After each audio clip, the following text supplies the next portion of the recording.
Welcome to the One Life One Chance podcast. I'm your host, Toby Morse.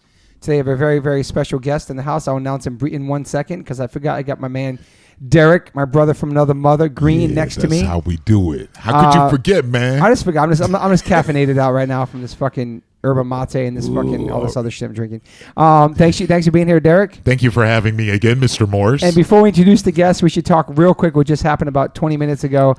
Derek's earphones broke off into his eardrum and got stuck in there, and had to wake up Max because I was not ready to do this. And we had to take a little tool, a cuticle tool, and Max stuck it in your ear and pulled out a piece of fucking plastic from the headphones that was lodged into your eardrum area. It was terrifying. You were sweating a lot too. I started to sweat like once I knew that we're gonna have to wake up Max and to get him into surgery mood to come in. It scared me when you're like, I can't see the piece. I couldn't was see like, shit. Oh shit! And I want to say you have very clean ears and you have a very small ear hole. Small, man. And I I never thought seen it was an ear hole bigger. that small before. I always thought my ear hole was much bigger. That's what another new thing that I found out today. You can't even fit a Q-tip in there. It doesn't seem. Fuck that. I'm not putting any Q-tips or anything. Yeah, I got my ears drained last week because I had some buildup in there. Every couple of years I get the wax drained out. Excuse my French, though. I go to the Minute Clinic and they told me never to use Q-tips. It just pushes that shit way inside your ear and fucking jams it up in there. And it gets stuck to your eardrum, and that's even worse. That's what I was afraid of. I was pushing this piece of plastic deeper into my skull. But then Max came and saved the day. Bro, he was like cool, calm, and I couldn't collective. believe it, man. Those baby hands in your ears. Those baby hands like worked magic to my ears. All right, so let me introduce you to the guest here we got today. The man, the myth, the legend, the first professional BMXer I've ever had on the podcast. OG, Mr. Rick Thorne. What up? Thorne in the house. What's up? I'm the first? You're the first one, bro. Yeah, and I shall be the last. Welcome to the pod, my man. What's up, dude? I'm stoked. I've been wanting to come on your show for a while. I'm very excited to have you. We'll go back how we met and all the Warped Tour days and all that stuff. But I did a deep dive in you, and I love learning about people that you think you know for a very long time. And I had no idea you're born in Kansas City, Missouri. Yeah, KCMO. I always dude. think you're a Cali kid. Well, growing up in Kansas City, everybody always thought that. Yeah. Even back then, they'd be like, "You from California, boy?" They give you and they give you a vibe. Like, and I'm like, "No, dude, but like, I'd like to go." How long did you live there for, and how was it growing up there? I lived in Kansas City till I was 23. Oh shit! Wow. And then I moved to St. Louis, got married the first time, and lived there for like 5 years. And then that's when I came to Cali. So technically Missouri, because I would go back and forth till I was 27, but Kansas City specifically when I was 23. So I learned how to ride into punk rock, everything there. Everything. Yeah, it's interesting because most people you don't hear about growing up in the punk scene in that part of the country. No, but you know what? Sorry, yeah, go ahead. No. I was just going to say in the middle of the country. Yeah, that's what I'm saying. Yeah. Yeah. Missouri. Well, you guys are as old as I am, close to it. And you know back then, you're East Coast. Yeah. Right? So for us, like being in the Midwest, you had to do a lot more research. I'm sure. For like to find music and then like, what bands were cool. And so what attracted me to punk rock is all of BMX punk rock just went together. It's just that time, How were you growing up? Like, how was it growing up? You have like siblings and stuff? Yeah, I have a sister, and then and that's it. Yeah. She older or younger? She's older. Okay. Yeah, and then You guys get along? Yeah, for sure. Yeah, I mean we do different things, She's not into like what I'm into, but like we still love each other, you know what I mean? Right. Yeah. Were absolutely. you going to the same high school and stuff like that? Yeah. Wow. Okay. She was 2 years older. See, when I went to high school, no one liked us. But everything people like now. Both of you. Right. No. Well, more my sister had a lot more friends than I did because mine were all the bike riders. Yeah. And the bike riders. See, where I'm from, bike and skate got along great. Wow. Because Midwest, we were all freaks, right? Yeah. We're talking like 82, 83. Yeah. So when we went into high school, like I was friends with all the bikers and shit, but then like all the stoners and jocks were the ones who were like, we were doing something different. So then they wanted to attack us. So every day was a battle. Right. Which is kind of ironic now because when you look at the sport now, it's like, it's all stoners and jocks. Yeah. I'm like, dude, you crazy. Dudes are everybody I was against. That's crazy. Because you got your stoner crowd, Yeah. the industry dudes, like, yeah, dude. And then you got like the jockos, like Olympians and shit, which are great. It's just like, you guys work out in the gym, you guys get high. I didn't do any of that. We just rode bikes. Yeah. You know what's crazy is that like back then, I guess like you would say how it is with like if a kid on a scooter at a skate park. he's kind of the BMXer back then, because back then, I guess back then in the 80s, they didn't want BMXers riding on their skate spots or terrain. I was just going to ask about because that. my first quarter pipe, I'll show you a picture after, we had a big anti-sign through BMX that said no BMX was allowed on the quarter pipe, the Rusty build. So but I don't know why we were like that. It's That's not racist. horrible. I just don't know why it was like that. No, because it was only vibe. No, I think it has a lot to do with, like I've analyzed this through the years, and just for the record, let me back up. Not everybody in our sports is stoner or jock. I was making an assumption. All good. A lot are, but what I think about that skater biker thing is I think that the languages of how we ride and how we flow and how like look, skaters drop in quick. Black. We need to run up. We need the deck space. We need to back up. Like, oh, we need to get some momentum going. Yeah. That I'm talking like if you're riding a vert ramp, right?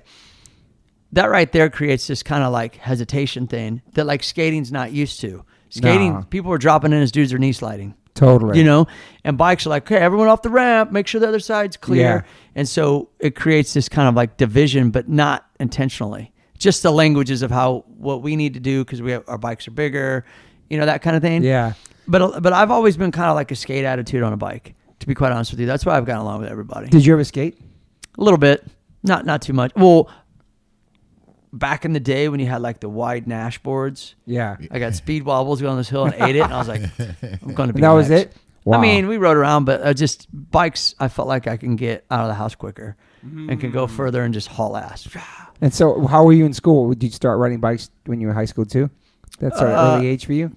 Yeah, like the way I got into it was, I really don't even remember because being in the Midwest, you had to have the only source of information, and you younger kids listening, is magazines. Totally. Yes. And so like... For us, it was Thrasher. Yeah, okay. BMX Plus. Yep, BMX Plus, BMX Action. And I just was into riding bikes, and I was at a newsstand, and it caught my eye. And then that's when you started to get more of like, you're hooked. Then you get the next issue. Then you get the next one. Then you're like, then you want to build your own ramp. How do I build my own ramp? You know? And at that time, all the skate parks were in California. I'll tell you a quick story about this. All the skate parks were in California. The lifestyle, everybody's like, you from California, you're riding bikes. Yeah. Dudes are like, I don't know how I got involved with it. I just did. I was attracted to it. And ironically, my best friend to this day, his name is Dennis McCoy. He's like legend BMXer, probably the longest competitive pro out there. He was the first guy to get sponsored outside of California. Wow. And he was my best friend. So I saw all this stuff happening for him. Yeah. You know what I mean? And I was like, dude, I want that. And so I admired him and looked up to him. Yeah. He's only a couple years older. We went to the same high school. So, the dude you're going to high school with, your homie, kill it. The stoners and jocks hate us. We're all fighting these guys. And then he comes out to California, wins the contest, and he's like, he blows up. Wow. And like no one outside of California was sponsored, let alone even getting paid.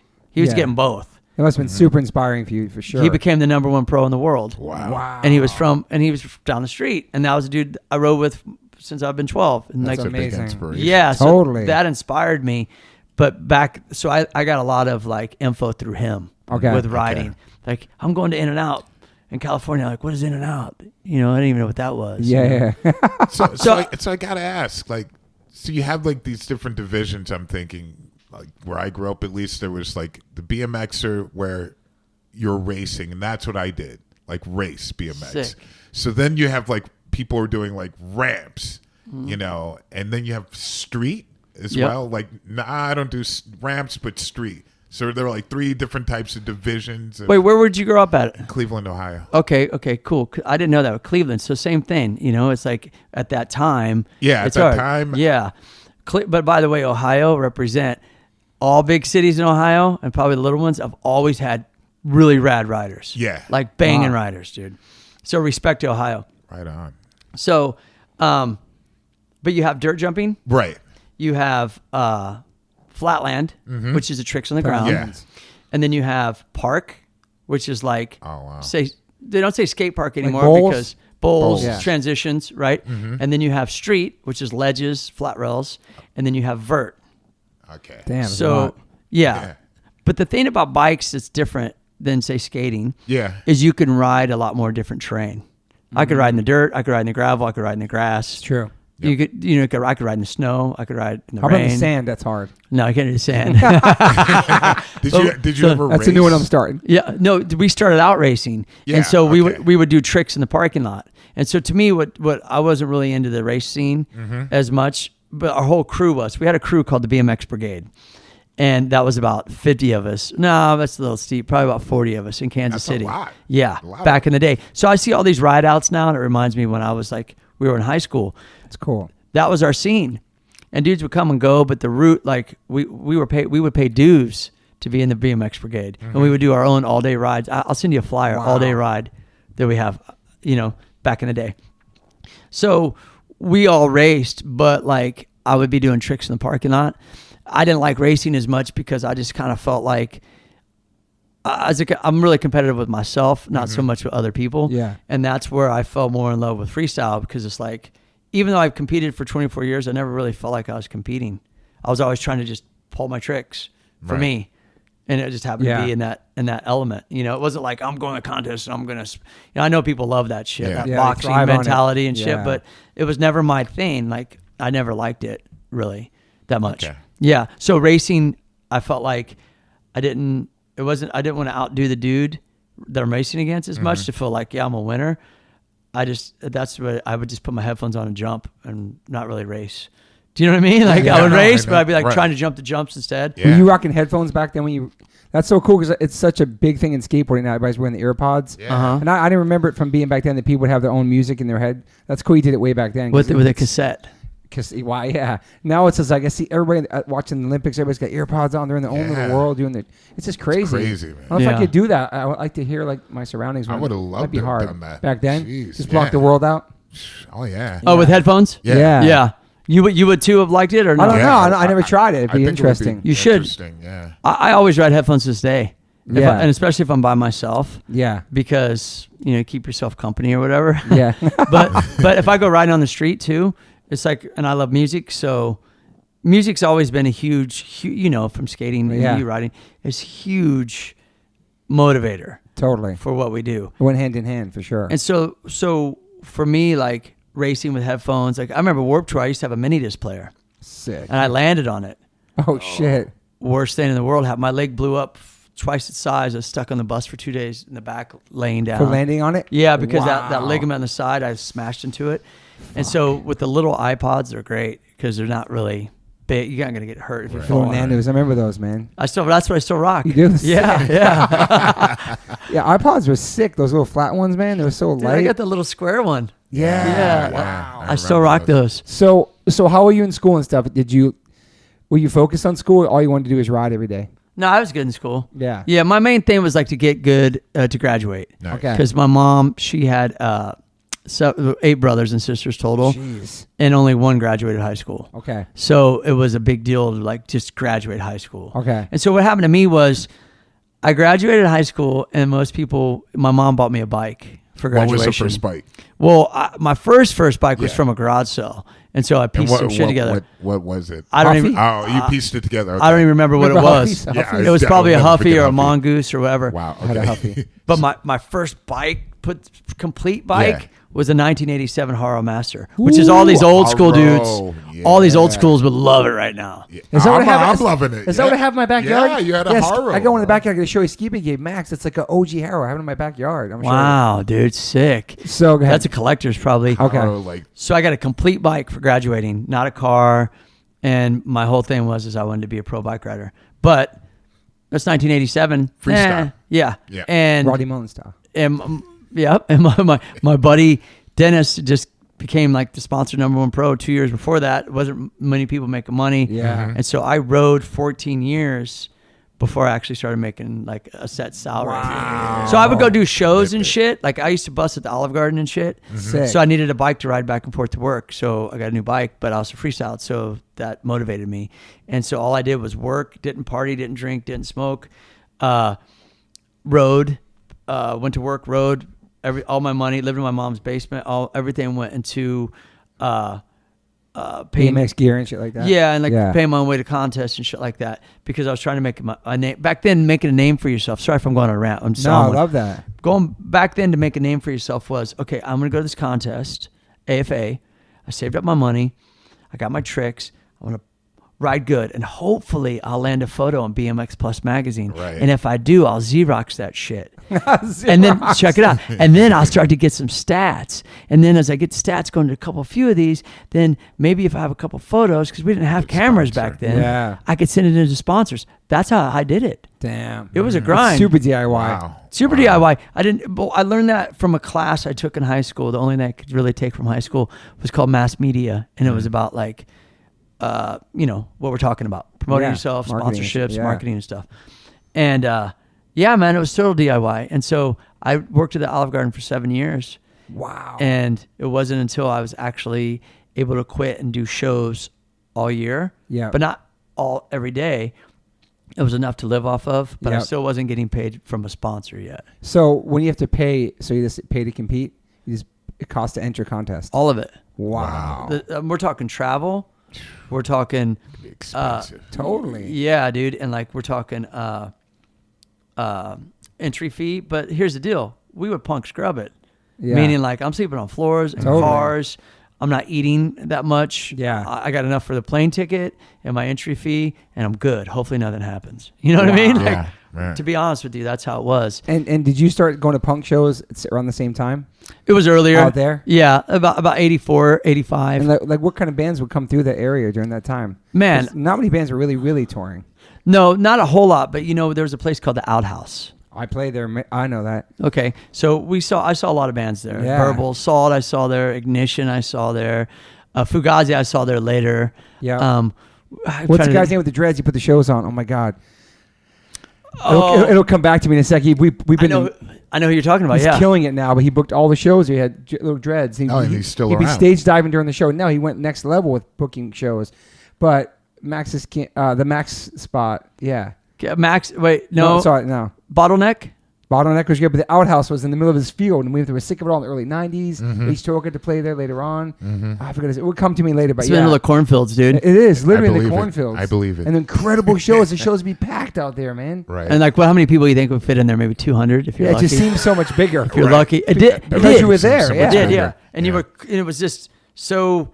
the stage, remember the stage was probably maybe 2 feet tall. So dope. It was like... I forgot his name, man. It'll come back. I saw Fugazi a lot there. Oh, that's sick. Well, every year they came through from like 90, 91, 92 maybe, something like that, up to 93. I saw him in Florida in 93. But I saw him every year, something like that. I can't remember the exact dates, but I saw him a few times. So you were going to shows, you were working at Olive Garden, you were fucking BMXing. Freestyle. That sounds pretty sick, though, actually. It was pretty sick. And I didn't really have much, man. Yeah. I lived in my mom's basement. I didn't have a relationship. I didn't have kids, Tight with your mom, obviously. Yeah. And then the thing is that I wanted out, bro. Of course. No offense. Right. I wanted something better for myself. I wanted to go where everybody kept saying, oh, where are you from? Where are you from? Where are you from?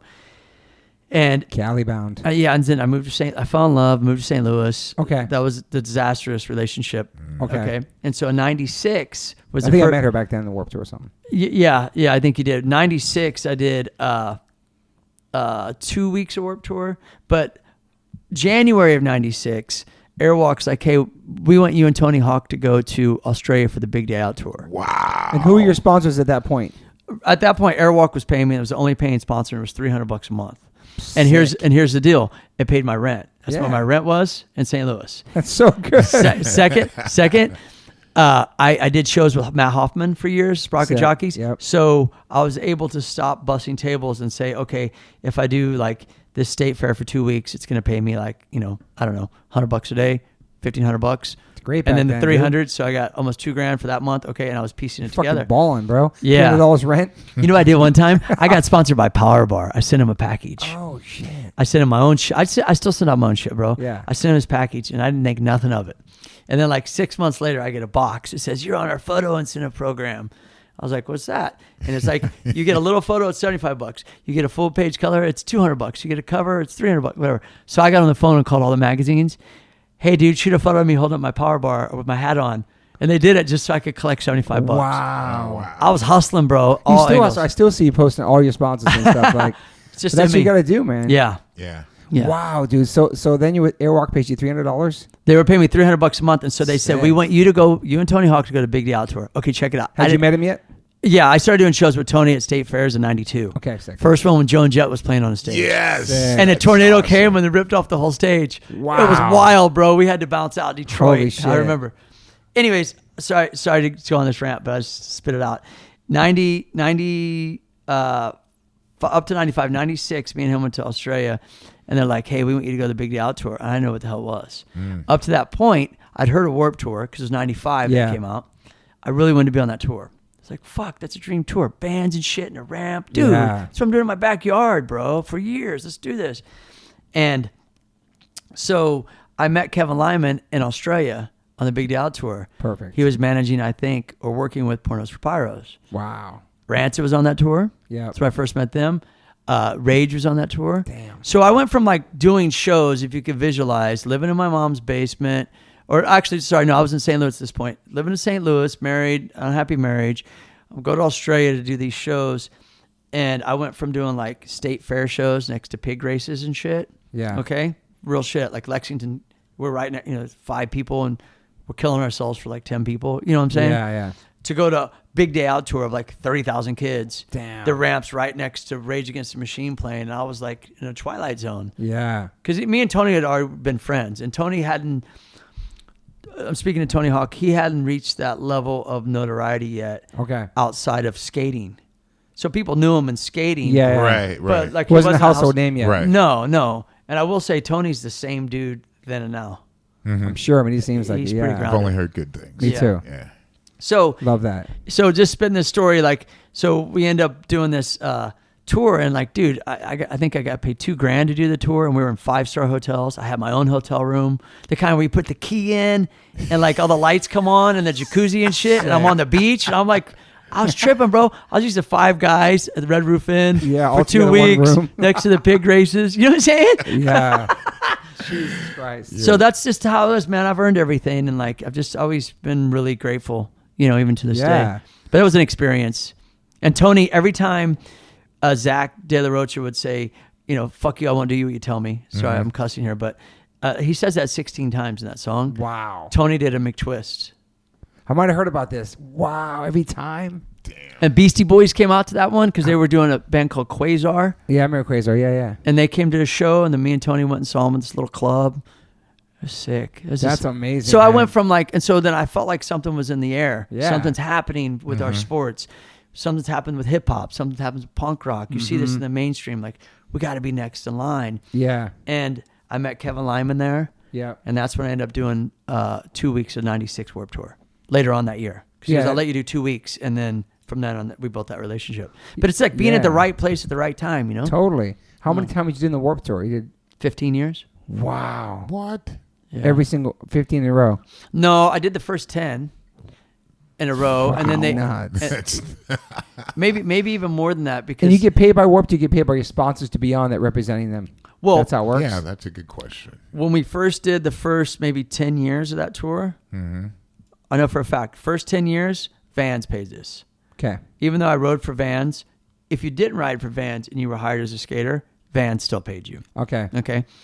And then So it's like a weekly thing you get to be on the Warped. That's cool. Yeah. and then they took away the vert ramp. But I Okay. still wanted to do the tour. So Monster Energy was a sponsor. Yep. And I asked Monster, hey, can I go out on tour for you guys, stay on the Monster bus, ride the mini ramp, and just represent and sign autographs and stuff. So I did that for Monster for 4 of those years. Sick. And then the last year that we just did, they were just weekends. Yeah. You were there. I You saw did you. that. Yeah. I mean, so I I- consider that a year, but it's not really officially like it is, but it's Yeah. not a tour. So you started making a living off of this. You weren't working any other jobs, just straight BMX and Bro, right? it was day and night. And so then it was like, okay, cool.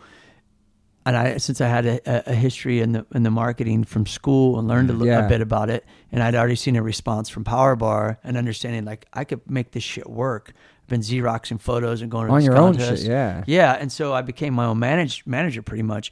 Damn. And then the second it started cracking, I knew right in my mind like, oh, I'm getting coverage now. I'm gonna reach out to people, and then it was easier. Yeah. Because then we were hot. Like, oh, these X Games guys and shit. What's going on? And so all this time I've been my own manager. I've It's always amazing, That's man. great. And so, were there other BMXers on the Warped Tour besides you? I don't remember more. Maybe there must have been, but yeah, like we different only knew you years. because we hung with you and saw you all the time. You know, Dude, first time I 'cause you're saw the you, music guy. you brought me a freaking shirt. I did? I wish I still had it. You brought me a Johnny Cash shirt of him flipping off. Oh, that's right. That's an OG shirt. And yeah. we were at Asbury Park at the abandoned hotel. I remember you sitting in your van right there like the other day. Damn. Is that where the inspiration comes from? Obviously, the biker in black is from that's Johnny all Cash. from Johnny Cash, yeah. That's your favorite guy. Like one of the big inspirations for you. Yeah, I love him. But I can't bite his shit, because he's a man in black. So I figured I'm the biker in black. Yeah. But you've stuck with that forever, the whole all black everything. Always, man. Since like 97. You don't rock any colors. No, I went through a phase where I was going through a third divorce. I know. You said third divorce? Yeah. Wow. I've been married 3 times. And what was your color? That's a whole nother story I could tell you right now. Yeah, I loved it. What was your color? I just got. Wasn't black. I was going through a lot. Let's check it out. At that time, there was a lot of jealousy of me in my sport because I was in video games and cribs and. Man, we know each other. That's right, cribs. That's right. We're doing all kinds of shit. I'm in movies and doing this, and the industry just got, at that time got a bit jealous, and they didn't realize that, like, that's my personality side. Mm-hmm. That wasn't my BMX side. My BMX side showed my personality, which allowed me to do other stuff. Yeah. So if I'm doing this TV show, that doesn't mean that I'm like the X Games champion. Technically, when people do TV shows, it's after their competitive career. Yeah. I was doing it while I was competing. So I was double dipping. So people were tripping on that. Yeah, they got jealous quite a bit. And so what happened with that, though, the backlash, and I forgot what you asked me about, I'll just go on this rant. It's okay. Is a lot of sponsors bailed out. And then I started to get a bad rep. Like I became a black sheep. And at that time when we were doing like, what was it? Did we do the Yo Holler? Were you in that? No, when we did the Trig stuff. Oh, yeah. Okay, right? Yeah. During that little bit after that time, I couldn't keep my house. My bills I was in over my head. Yeah. And you go from like living in your mom's basement to making good money for 20 years. Yeah. And then just because you get these opportunities and you're out there on your own without a crew, you're getting scrutinized, but really there's no reason for it. It was all jealousy. It's because you did mall cop and you started doing like XXX movies. People, why would they be bummed about that? I went to acting school anyways. I worked for that. Yeah. And so, like, you only have to be a BMXer only. You can't do anything else. Well, it's because they associate it. They'll say like, well, he doesn't do this trick, therefore I should have this. And I said, I disagree. I'm like, but in our worlds, if you do that one trick and no one wants to like embrace anything you endorse because of it, yeah. But personality helps carry things. Yeah. And so I had to learn a lot, dude. And so what happened to me was I was going through this phase. It's old. That's an old story. Yeah. But I was going through this phase and I felt real alone and I felt really down. And so now my third wife wants to leave. I got 2 kids this time. Awesome kids, man. Yeah, thanks, dude. And I had to I had this house in Beverly Hills. And people go, "Where you be in Beverly Hills?" I remember that house, man. I remember you had the house. Yeah. And I'm like, dude, screw you. I worked for this. Yeah. Like I never was like, I didn't have it to where I felt like it made me feel like I was better because I had it. It's like I just landed there. But since I landed there, came from a basement in fucking Kansas. That's what I'm saying. It's like, so I got real depressed and I felt like no one was my friends. Yeah. But all that time, bro, I didn't drink. I didn't do drugs. I was trying to hold on to everything. Yeah. And so I had to start over and got rid of all that stuff at that time and moved back in an apartment. Little 900 square foot apartment. Wow. Overpriced in Sherman Oaks. And how was that going to that? Was that crazy experience? Yeah. But you know what I did, bro? I finally stopped. And I said, dude, I need to make a change. Meaning that like, there's a reason why I've been attracted to these 3 times, right? And I reprogrammed. Okay. You know how I did it? How? Subconscious Napoleon Hill. There we go. The master of PMA. Think and Grow Rich. Yeah. Success with Positive Mental Attitude. That OG. homie invented that shit. That's amazing, man. Okay, he's got lectures online. Yep. 10 hours. It's called In His Own Words. You did those. I just got it and started listening to it. Nice. And then I started to pick up on like, wait a second. So the subconscious mind never goes to bed. It only gets what you think and say. So wait, I get it. So that's why they said don't fall asleep in front of the TV. Because you're just listening to this shit. Yeah. But wait a second. If you get what you think and say, if someone asks you something, how you doing, you always say tired, that means you're going to be more tired. Because you're telling yourself you're tired. Yeah. Because that's what it's finding you. Yeah. So I tested this shit, dude. I'm going to bug out right now. Okay. So I was like, yo, I want to buy a Jeep. I didn't have the money to buy a Jeep. I was in no position to buy any car new at all. But I said, I want to buy a Jeep. I just tested it. I don't know why. Something just told me test it. And then the only thing I noticed was Jeeps on the road. Jeeps on the road. You ever do that? Like, damn. Everybody has one. Yeah. Because your subconscious mind is on it. Yeah. So I'm like, whoa, this shit works. So then I got some other books, audiobooks. So I thought, wait a second. And I was honest with myself. I was afraid to be alone. I was a people pleaser. Yep. And I had a lot of self-guilt. And I think our society lays a lot of guilt constantly.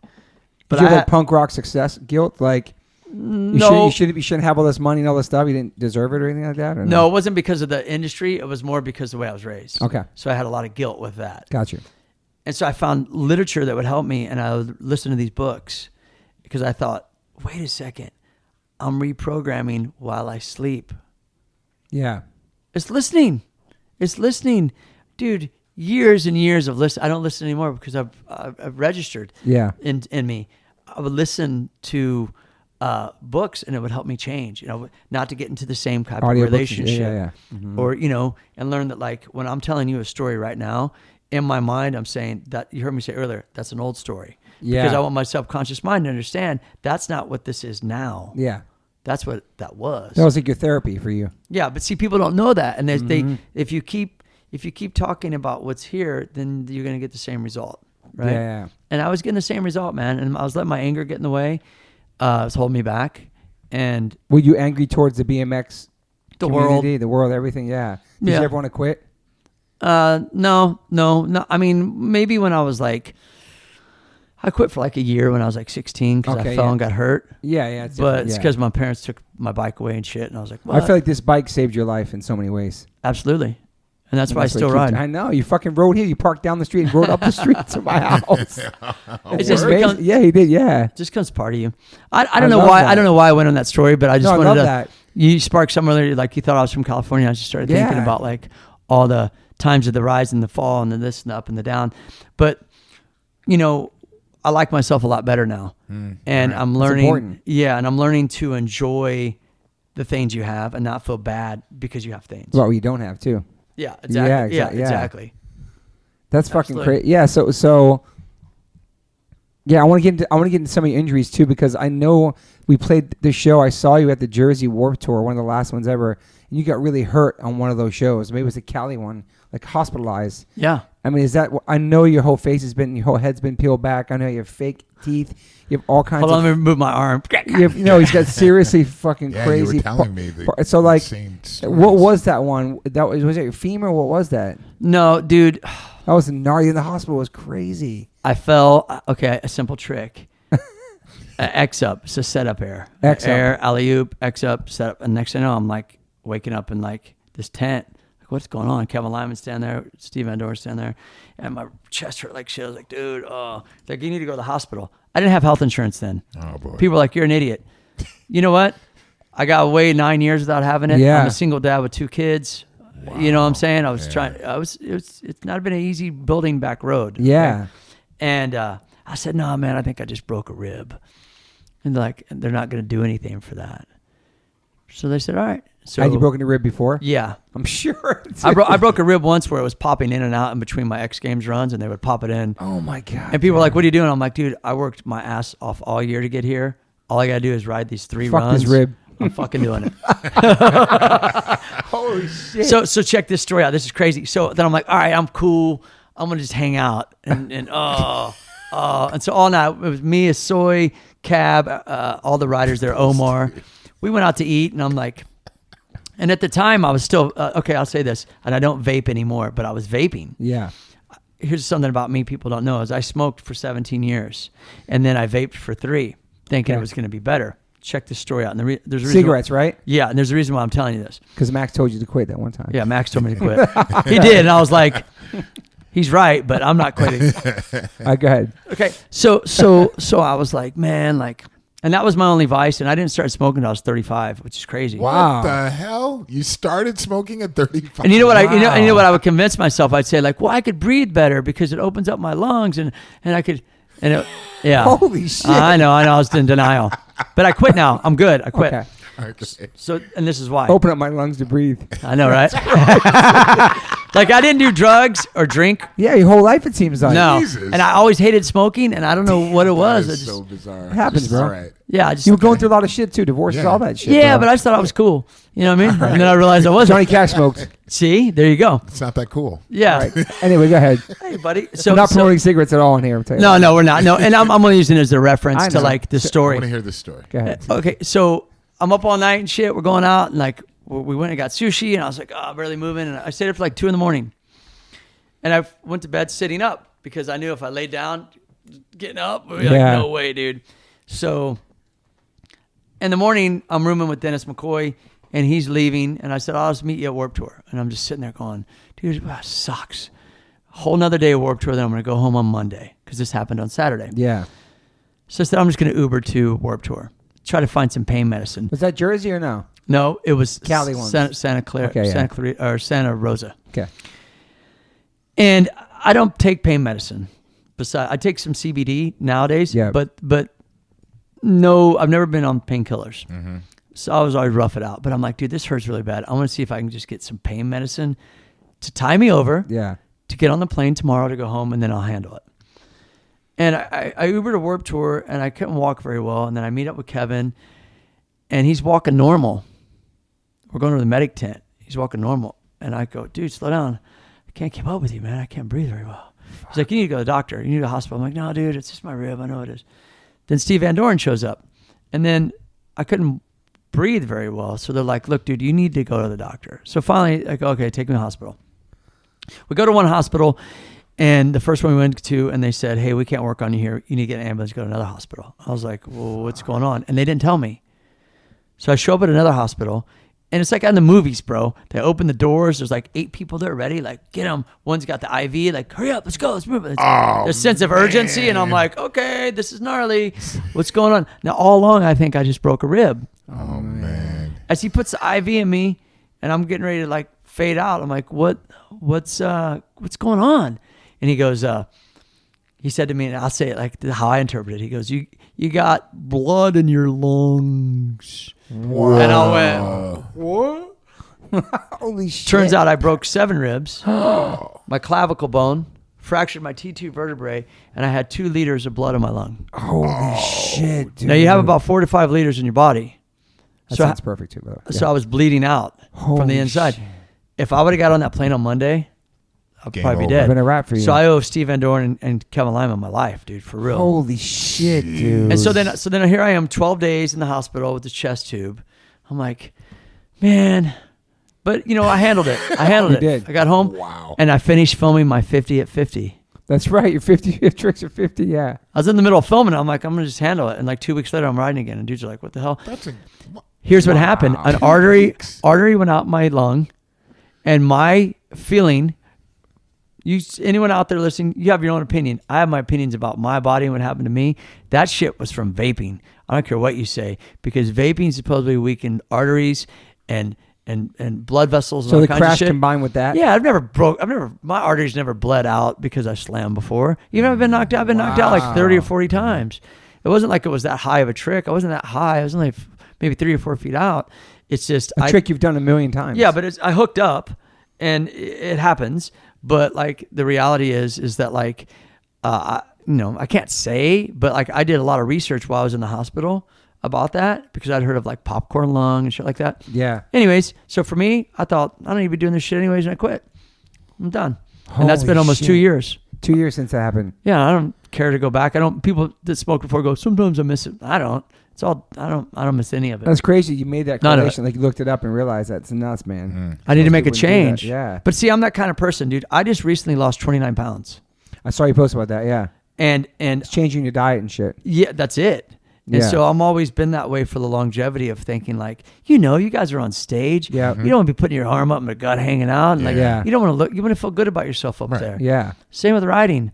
And so I've always been that dude to evaluate, okay, what's going on, and then make adjustments. Yeah, you're in tune with your body for sure. That I wasn't so much in tune intimately with relationships Gotcha. and those issues. And that's what I had to get in tune with that. That's why I did all that programming with my body. Yeah. It's been easy. It's like, okay, I figured that out. So that was your worst. It doesn't seem like that's was your worst bail. I guess it was. You've been in the hospital for that long. No, I had my face peeled off before. That's what I'm saying. Yeah.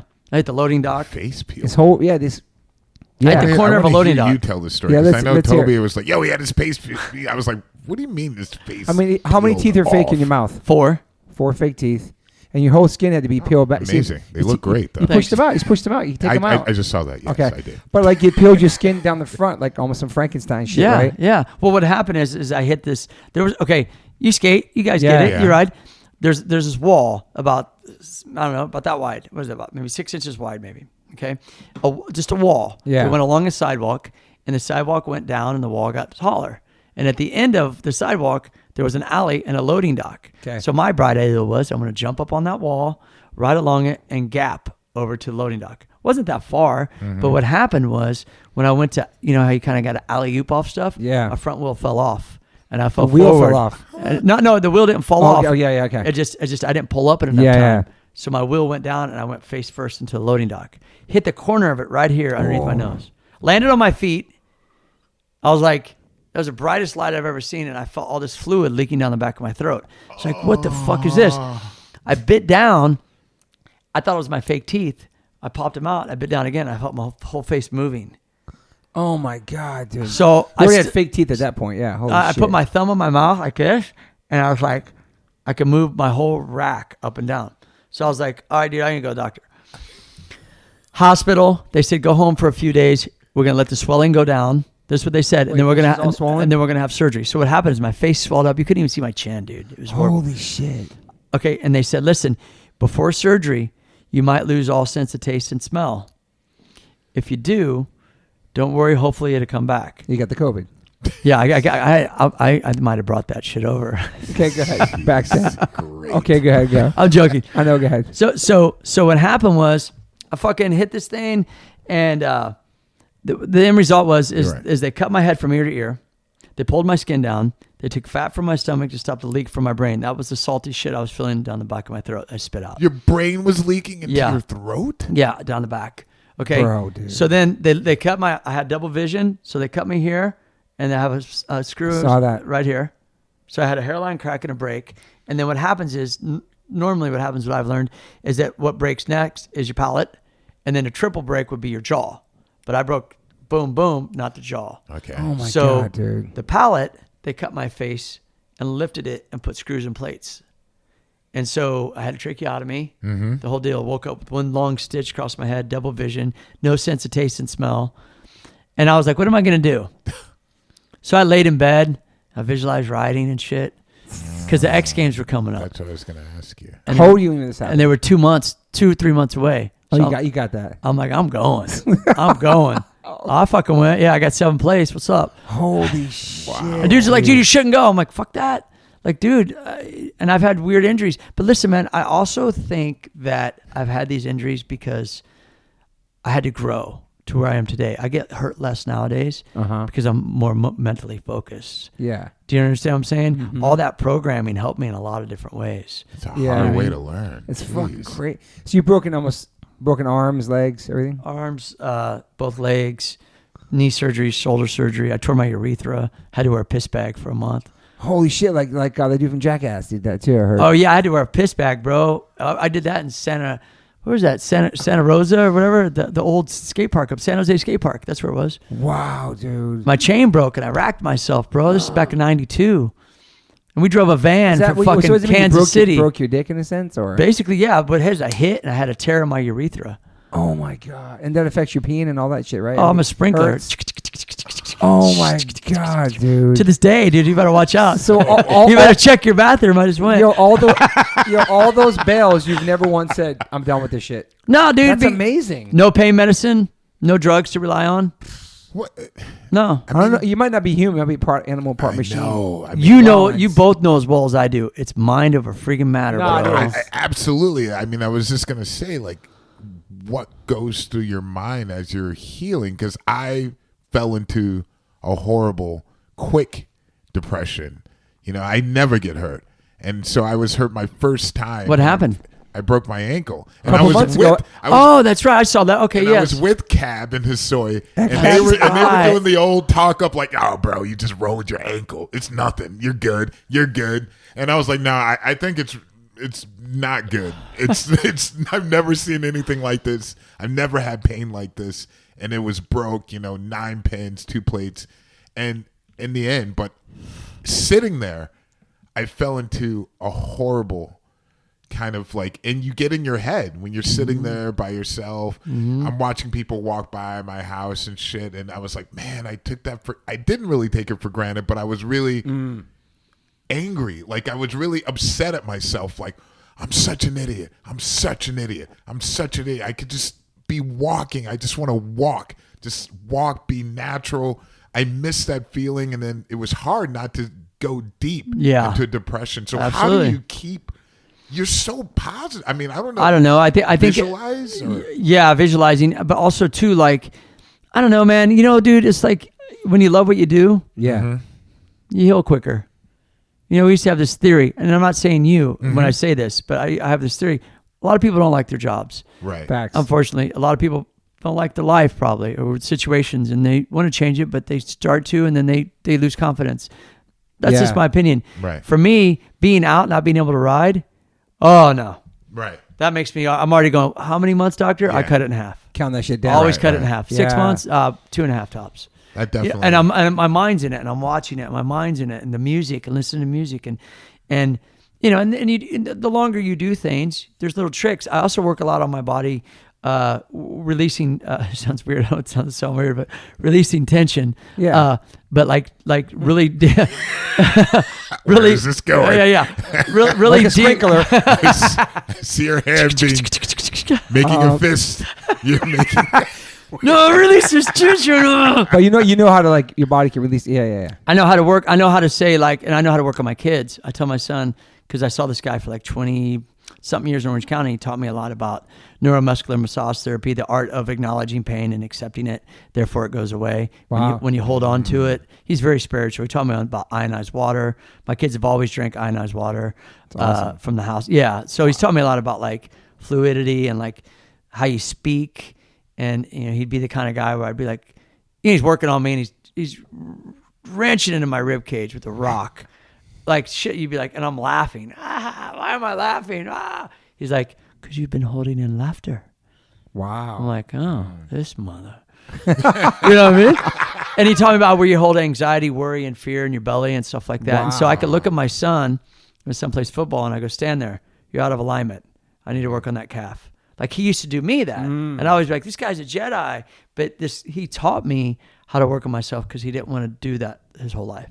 So I took and this is like, I saw him for 20 years. Yeah. So I'm able to say, like, if I get tension somewhere, it's always opposite.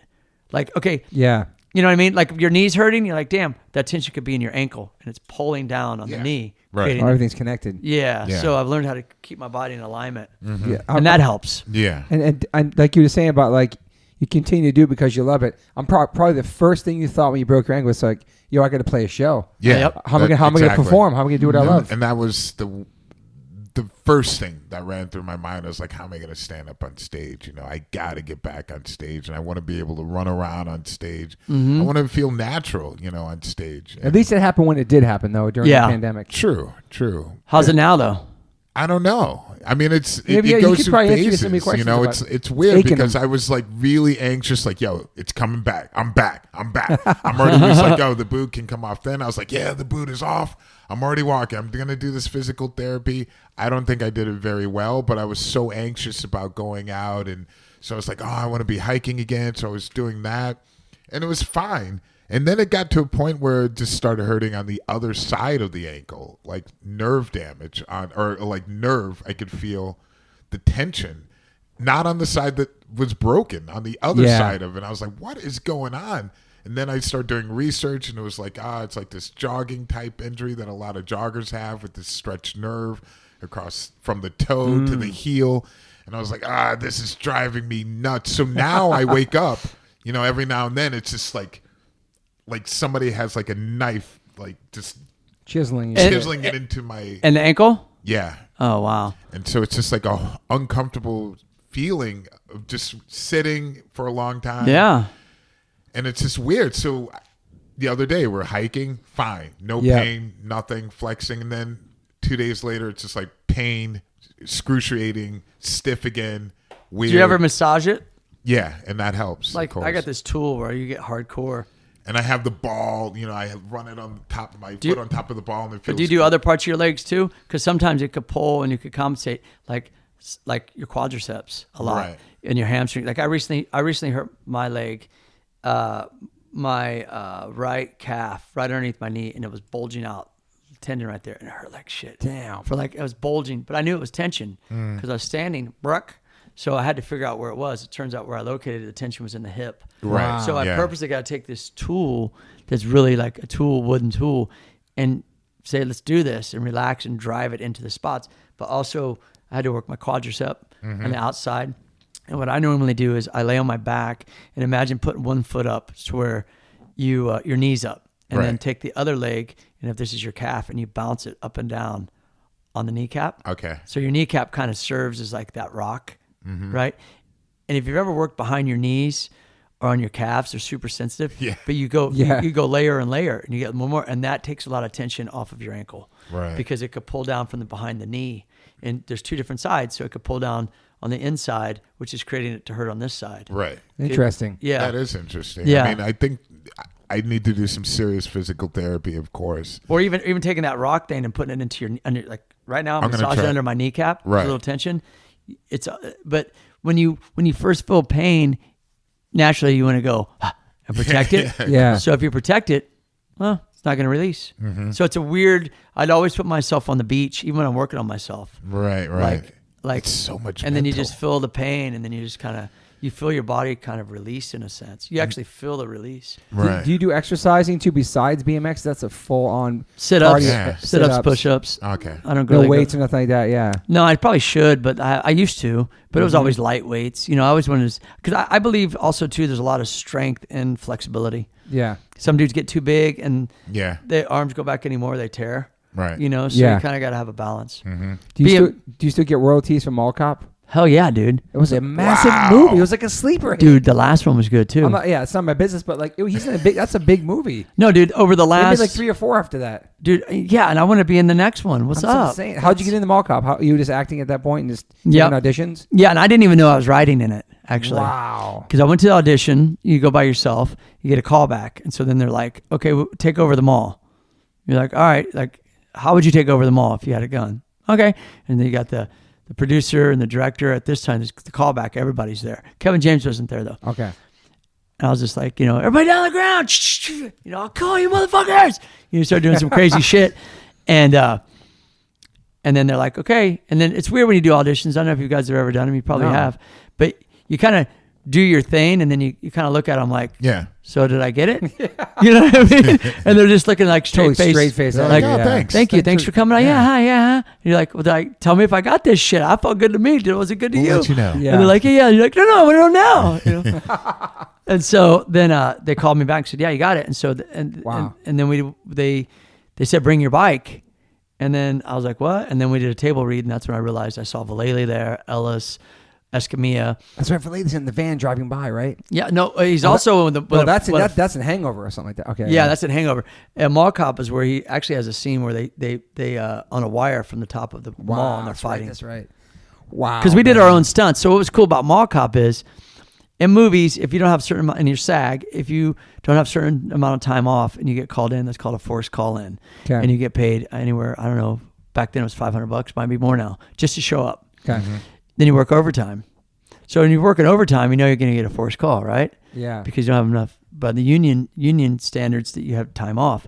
So for 6 weeks, we had overtime and forced call-ins. Wow. On top of our weekly rate, on top of our stunt adjustments, because we did our own stunts. That's amazing. So you get paid for the stunts separate than your acting, and then you had lines. So all in all, like that movie did really well for me over the years. It's amazing. And it just goes to show you that like if you're a baller actor like Clint Eastwood, you know what I mean? And years and decades of movies, I think it's different for the big actors because they get a flat fee, and I don't know if they get royalties or not. They might. Yeah. But for us, it's like And so the stunt world gets theirs, but when you're doing both, and that was the first time I'd ever done both. And then you have to be SAG after that. You get on that automatically. I was already SAG. Oh, perfect. Because I did Triple X. Was that before that? Vin Diesel. Oh, okay. Yeah, I used to do a show for ESPN called X Today. Okay. And it was an hour-long show, and I did it for 5 years for ESPN. And they said, hey, we're going to Philly X Games, and you're going to interview Vin Diesel. And I said, who's that? I literally didn't know. Right. Yeah. Just in my own world, right? Just before he's, And they said, oh, he's this big actor. He just did these movies and this. I go, okay, cool. I didn't know him. So and when I saw him, I go, oh, I know. I recognize him now. Right. Yeah. And I interviewed him. This is back in 2000, something like that. And so I interviewed him, and he came to the X Games to see how like our X culture functioned. Yeah. As an actor, he's doing his homework. Because in Triple X, he's Xander, and he could do all these sports, and he could snowboard and all this Do stuff. it all. Yeah. You've seen Triple X, right? Yeah. Yeah, it's Triple X. He put me in the movie. Wow. After I interviewed him, he said, I like your style. I want you in the movie. So cool. That's cool. It's It was amazing. way cool, dude. He was super cool to me. And I was like, okay. And like, I went from like 2 days ago not knowing who he was, and now I'm like going to this movie, and I still was kind of like just going with it. Like, Right. I don't know. I knew it was a big production. It's a but I'm big like, movie too, I man. don't know. Yeah, big production. That was the first Triple X because there's more than one, isn't there? There's 3. Oh, Ice Cube did one. Ice Cube did one. Yeah. Wow. Yeah. So in the first one of that too. That was a big movie too. Yeah, and so what happened with that was, I was able to when you make enough money but not enough to be SAG. There's a thing I think they called it like a Taft-Hartley is what I think it's called, and you could pay a little bit more to become SAG, and I just did it. Yeah. Fuck it. So I've been a member for over 20 years or whatever. Did you know Kevin? What's his face from King of Queens before Mall Cop? Kevin James. No, but he's the coolest guy in the world. Yeah. You didn't know him either, right? Yeah. No, he walked up and Amazing, shook hands, man. knew everybody's name. Like, Mm-hmm. hey, Mike James. Vallely, nice to meet you. Hey, Jason Ellis, nice to meet you. Hey, Rick Thorne, nice to meet you. And I never met him. Dope. Nice. I was like, this Respect. guy is like on it. Cool. That's so crazy. I didn't know who neither of these people were, but those are big movies, man. They're huge. Awesome, man. And then I wasn't accepted, but we did stunts. They had a ramp, and they didn't end up showing it. And that was another one where I wish they would have. It was Right. like me, Chad Fernandez, Curtis Colamonaco. They had a vert ramp at the set, Oh wow. and we rode. And then I was sitting by the pool, but I didn't really get much. Go What ahead. company are you? What's your bike that you ride? I'm so curious. You know, I ride a Hoffman bike, Hoffman. Matt Hoffman's company, but Okay. I'm not officially like on his team. Okay. Meaning, No, yeah, but Hoffman's a big subscriber. Hey Matt, look out for my man right here. I'm just kidding. No. Well, no. The story with that is I rode for Hoffman for 10 years, Okay. Oh, that's cool. and then He's OG too. And then as things grew, the bike world's that's one thing. I don't want to get too much into it, but that's one thing about the bike world that's like that they need to embrace old school dudes that ride. Yeah. Okay. I Like would think Van they'd still have does that with Cap and respect. them. Like, I it's would Right. the think same they thing. don't have that same respect. Like, Well, I can't say if they do or don't, but Okay. I feel like my buddy Dennis, he's still sponsored by Haro, yeah. and he's OG. Damn. He's OG. Like Cap still with Vans is the longest running Yeah. skate shoe with Yeah. Vans. And so there's a group of guys in skating where they get that respect the longer they're in it. And BMX, it's a way smaller sport. And a lot of the guys at the same time, with these companies, they're always looking for like the next new dude, which is cool. There's nothing wrong with that. But I keep saying over and over, people in their 50s that still rip are an example to these young kids of how long they can do it. Because when we rode, we Facts. didn't know we could even ride at 30. We didn't know when we got to 40. We're like in our 50s. So if you're not, I'm not talking weekend warriors, you go out and do tabletops and shit. I'm talking like every day you're out grinding. Yeah, and you are, man. There's a value to that. And so in the BMX world, it's just such a smaller industry there's a lot of companies and it's a smaller industry that they need to open their eyes. Well, there's not a lot of us that ride at the stage anyways. There's a handful, Yeah. five or Right. 6. Okay. But for me, it's like I have a lot of other sponsors. And so I just kind of like in a way, like didn't give up on having a bike sponsor, but after having one for 20, 25 years and then not having a bike sponsor, Yeah. it's hard to take in because you're just kind of like, this is what it's about, man. Like be embraced by, so Matt gave me a bike, Okay. but I didn't ask to go back to be like on his team, Right. which I respect Matt. And he's one of my best friends, but I would like to have bring some brand back. I'm just Like curious. Redline or what something, brands you know? are still around. Like I've been out a long time. So when I'm thinking, I'm like OG. You're like Diamondback and yeah, CW and I'm like Toyota. Diamondback. Does that still exist? I don't think so, but they started in the Valley. That was great. All I those love that companies company. did. Wow. What about Hutch? They had a great team. They're not around back in the. And they might be. More. No, they might have. They might have. They with the craze of the old school dudes and the whole world of like the old school. They'll spend thousands of dollars for unique bikes, right? OG bikes. But then I saw some bikes where they'll do productions, just a limited run, just to sell to that crowd. They're not trying to come in and be like, because they're not owned by. There's some parenting company. Like I rode for a company, and for a couple of years, and they paid me well. But they didn't really make their money from the industry. They did gym equipment. They did mountain bikes. They did road bikes. They did, and freestyle was just kind of like the little thing that they did. But it really didn't. It wasn't a loss, but it wasn't a big profit. But they throw it in the big pot of all their stuff. It made sense. And that's a lot of those companies are like that. Like CW, Diamondback. They're all owned by. Okay, they're owned by bigger. Redline. You remember that? Yeah, I recently hit them up. I didn't re-hit them up. Oh, they're still around. Well, I told them like I'd like to ride for them. Yeah. Because I just think that one of those old school companies would make more sense. Yeah. The new school companies are great, but they're so focused on, just the next new flavor of the month, which is fine, you should be. But if someone's graduated and veterans into this level, and I'm saying that on my behalf because it's benefiting me, but I do sincerely mean this, and you're able to still have a market value and still have a style about you that people like to watch, there's a value to that. Absolutely. Totally. And don't turn the other cheek just because, you did X Games, you competed 24 years, you're done. And that's what happens to a lot of old school dudes. They don't have nothing. Damn, it's crazy. And so how many different bike companies have you ridden for? I rode for Haro. Yep. Awesome. And then I know I was stoked. But that was just for one summer. And then I rode for GT for one summer. Yeah, GTs are great. And then I was doing shows with Hoffman. Yep. And then Matt said, I'm starting my own company. Will you ride for me? And I rode for him for 10 years. Sick. Okay. And then I rode for Free Agent for like about 4 or 5 years. And then I rode for Kuahara for a year. I remember that. And then there's been nothing. And I just and that's right when I was going through the loss in my life, the house and the relationship and the fear set in. I got kids. What am I going to do? Where am I going to go? I don't want to let go of this house. Fuck. Because it's just like music, man. There's really no retirement plan for shit like that unless you're like one of the massive ones. You know what I mean? Like for the OGs. And you still got to be smart with it. Put the time in investments and being smart with it. Because look at MC Hammer.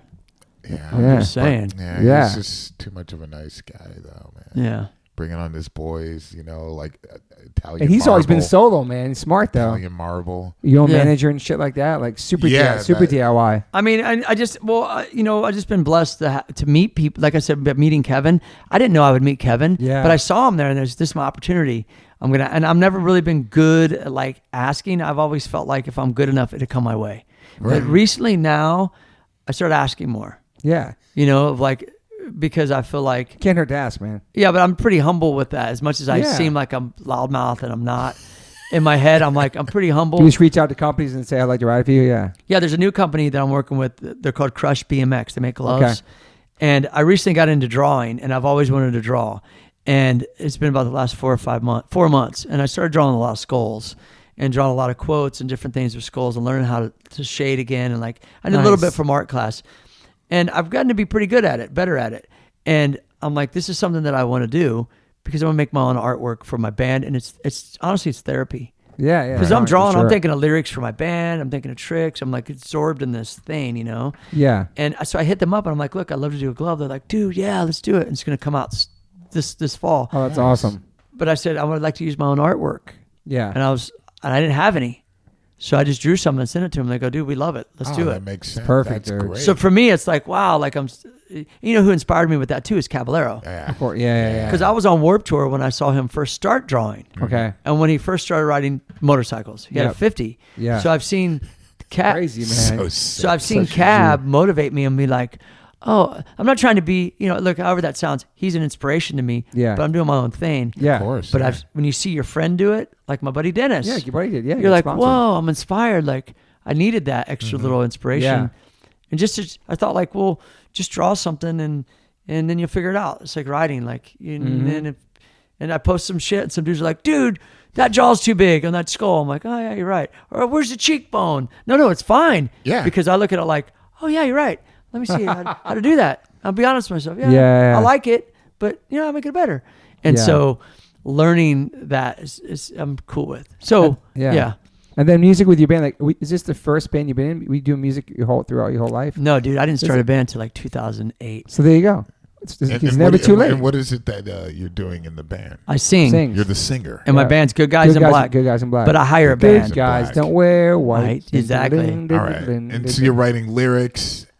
Everything. Yeah. Everything? Well, no. Me, my buddy writes the guitar melody, and then I write the lyrics. Okay. And then the last 6, 7, 8 songs I've had the same guys record with. Right. Oh, okay. Yeah, but I hire people for the band because this is what happened. When you start a band as a pro athlete, not everybody really is into starting a band. They're thinking like, oh, I made it. Oh, I'm going to get something. Yeah. It's not that easy. The grind. And I'm like, dude, I love music and I love to play and I love to sing and express myself. So it's built itself over the years to where like my whole style's developed, like writing. Yeah. Like if I was to say, oh, that's the tricks I did in 1980. Now, compared to now, it's day and night. Yeah. And that's how my writing is and my vocals and my delivery and everything. It's progressed. Yeah. Into a different artist. Yeah. And evolving. So I didn't know nothing about music. Meaning like, you loved it though. Yeah, but I didn't know like someone would be like, "Do you have a back line?" I didn't know what's a back line. Right. Like shit like that. I didn't know. Right. I didn't know. Yeah. Like what's whatever. Just go on and on. Right. And I had to learn, but I was learning with people around me that like really didn't have like I guess I kind of had the mentality of like, you want to be a pro biker? Let's go. Like back in the day, all of us, let's do it. No matter what, stick with it. And like, wait a second, you came with me on this tour, but you're going to stay on tour with that band now? And you're like, what's going on? And you start to get offended, not understanding it. Yeah. And the way that I get hired guns is they're a lot like BMX and skaters. Meaning, like, hey, do you want to do these shows? Yeah, just come and skate and I'll pay you. Okay. Yeah. Okay. Yeah. You want to come play these gigs, play these drums? Okay. Not that I would want it to be that way, but I'm 52 years old. I've done this band for over 10 years. I'm finally now starting to play a lot of gigs. I was just on Sirius Radio for a whole 9 months. I'm going to play a gig with Strung Out coming up. Yeah.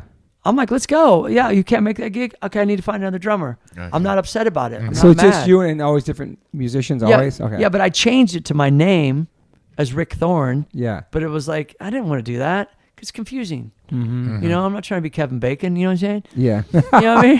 You know what I'm saying? Yeah. I'm like, dude, but Good Guys in Black was when I started it when I was going through all that stuff. Yeah. Losing the house, that house, ex-wife leaving, all of these things. Yeah. And my finances and stuff were in a rut. And I just felt like I wanted to express myself. And that's what Good Guys in Black means. Okay. Means you could look a certain way, but you could be better than the guy that's all clean cut. Yeah, totally. Yeah. So Good Guys in Black, that's where it came from. Nice. And so now is it just called Rick Thorne? Now it's like no, it's Good Guys in Black. Okay. Because I went back and I was like, dude, I didn't want to do that because I didn't want people to be like exactly what people were saying. Like I did a tour in England for a couple weeks. Yep. Under my name, but I just kind of felt like I wanted to prove myself and not be like, oh, your career slipping as an athlete. And now you're going to do a band because it's difficult I believe that when you're an athlete and you start a band, it's difficult. It's different challenging. When you're an actor and you start a band, it's challenging. When you're a musician and you want to skate or be in a movie, people jump up and down. No way, homie. Lil Wayne skating. Oh, yeah. God. Do you understand what I'm saying, though? I know what you're saying. Do you know what I'm saying? It's easier for you to go do other things. Okay, like if you make it in movies first and then you start a band, very few go the other way. Well, yeah. I mean, because it's not easy to be in a band. No, but if you make it, so man's at the top in my mind. As you know, because now you have to hire guns. Now, being in a band is difficult. You know, what I mean? You guys are in bands. You get it. Keeping members. You know what I mean? Like, it's all the whole lifestyle of it is like really, really, really, especially now. Yeah, because there's so many bands, so many artists, things you can do at home now. Yeah. Like back in the day, it was very limited, it seemed, in certain aspects. But it's very, that is a very interesting point, though. I mean, I kind of like the position I'm in, to be honest with you, because as much as I was like, damn, I wanted to be like, Pennywise or H2O or you guys, be around forever, like start a band and be together and this and that. That's what I always wanted, to be honest with you. Right. I do have somewhat of that with my guitarist. We've been together for about 8-9 years now. Yeah. But he's in other bands and it's cool. It's all good. And so like I've accepted the fact, but the benefits to it is like I'm a solo artist. Right. Okay. But through BMX, like you said, always been solo. Yeah. Taking care of yourself, managing yourself, your own image, your own brand, this and that. So when it comes to the band, it's not that I wouldn't want to have that group like that. Understood. But but I'm also the one paying for everything. Yeah. The recordings, the merch, Yeah. the music videos, the production, everything. So then it's like, well, these guys really might not have the same vision that I have or a vision at all. Right. But they're all legitimately rad players. Yeah. And people know me as me. And so that way it separates a little bit of like me as a bike rider, me as a musician, and not me being the bike rider trying to be a musician. Got you. Yeah. I want to be that. I want you to understand that, like, in my mind, people to understand, like, no, this isn't just, I have a love for this. Right. Yeah. And studied it, you know? I mean, your whole look is inspired by music and punk and everything. You grew up on all that stuff. You know what I Yeah. mean? So it makes sense. You've been doing music. You know what I mean? Yeah. I love it. I can't tell you guys. You love that shit. and how challenging is it? Okay, now you're a BMXer for this many years, and also you're a musician, and now you're doing stand-up comedy. Yep. So, like, how is that? How do Dude. you compare any of that? Because that must be so. I can't even imagine. Dude, you learn real quick the jokes with your friends. Yeah. Might not work on stage. Yeah. because you have a relationship. Yeah. So you'll say something that's really not funny, but your friends laugh because you think like you have these layered relationships and Yeah. memories together. Are they So laughing at me or with me? Yeah. So you got to learn to like go and like, yeah, it's just a whole. And be nother- able to laugh at yourself as well and take yourself. Right, you keep know it what I mean? rolling. Like that didn't yeah. work. Keep moving. I mean, how did you even get into Yeah. thinking like, okay, I want to do stand up? Just dreams as a kid. Really? Watching Richard So Pryor. as a young kid, you always had this kind of in the I back used to- of your mind. Well, I grew up in an environment where there was no really like boundaries. Hey, can I get one of these? Yeah. I grew up where there's no boundaries, meaning that like we could watch what we wanted. Right. To be quite honest with you, we could do like whatever. And so I would watch Richard Pryor and George Carlin. Okay, there you go. The And best. of the best. Yeah. And Robin Williams and you know Excellent. Eddie Murphy and stuff. And I was a big Saturday Night Live fan as Me a kid. too. When Yeah. John Belushi was the idol to me. Yeah. I John, watched John Belushi was the bomb. a lot of Saturday Night Live Thanks, growing thank up. you, bro. And so for me, One of these Amaz. so for me, it was just kind of like, it's different because when you get up in a band, as you know, as a vocalist, it's just you and the mic, but you still have the band. Right. You still have the band to feed off of. Doing a solo, you go rock, Yeah, you know. you're doing it together. Doing it together. Yeah. Comedy, it's like, okay, let's do it. There's nothing. It's just you.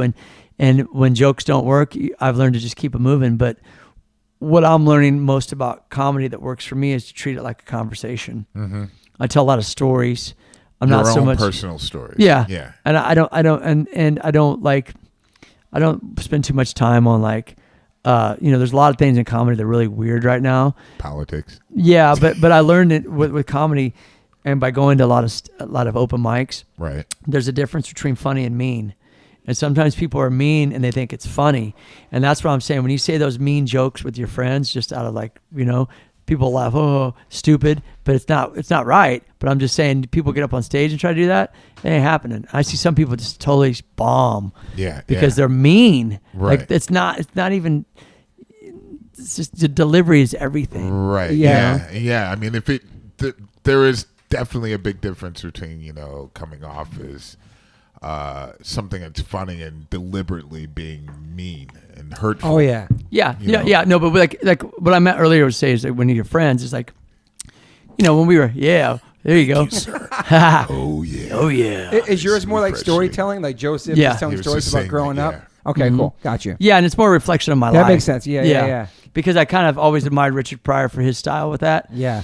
And I just felt like that's entertaining as well as been trying to like just go rag on people, Totally. And what I'm saying is when we were younger, we talk shit as course. kids, as groups of kids, and you talk shit.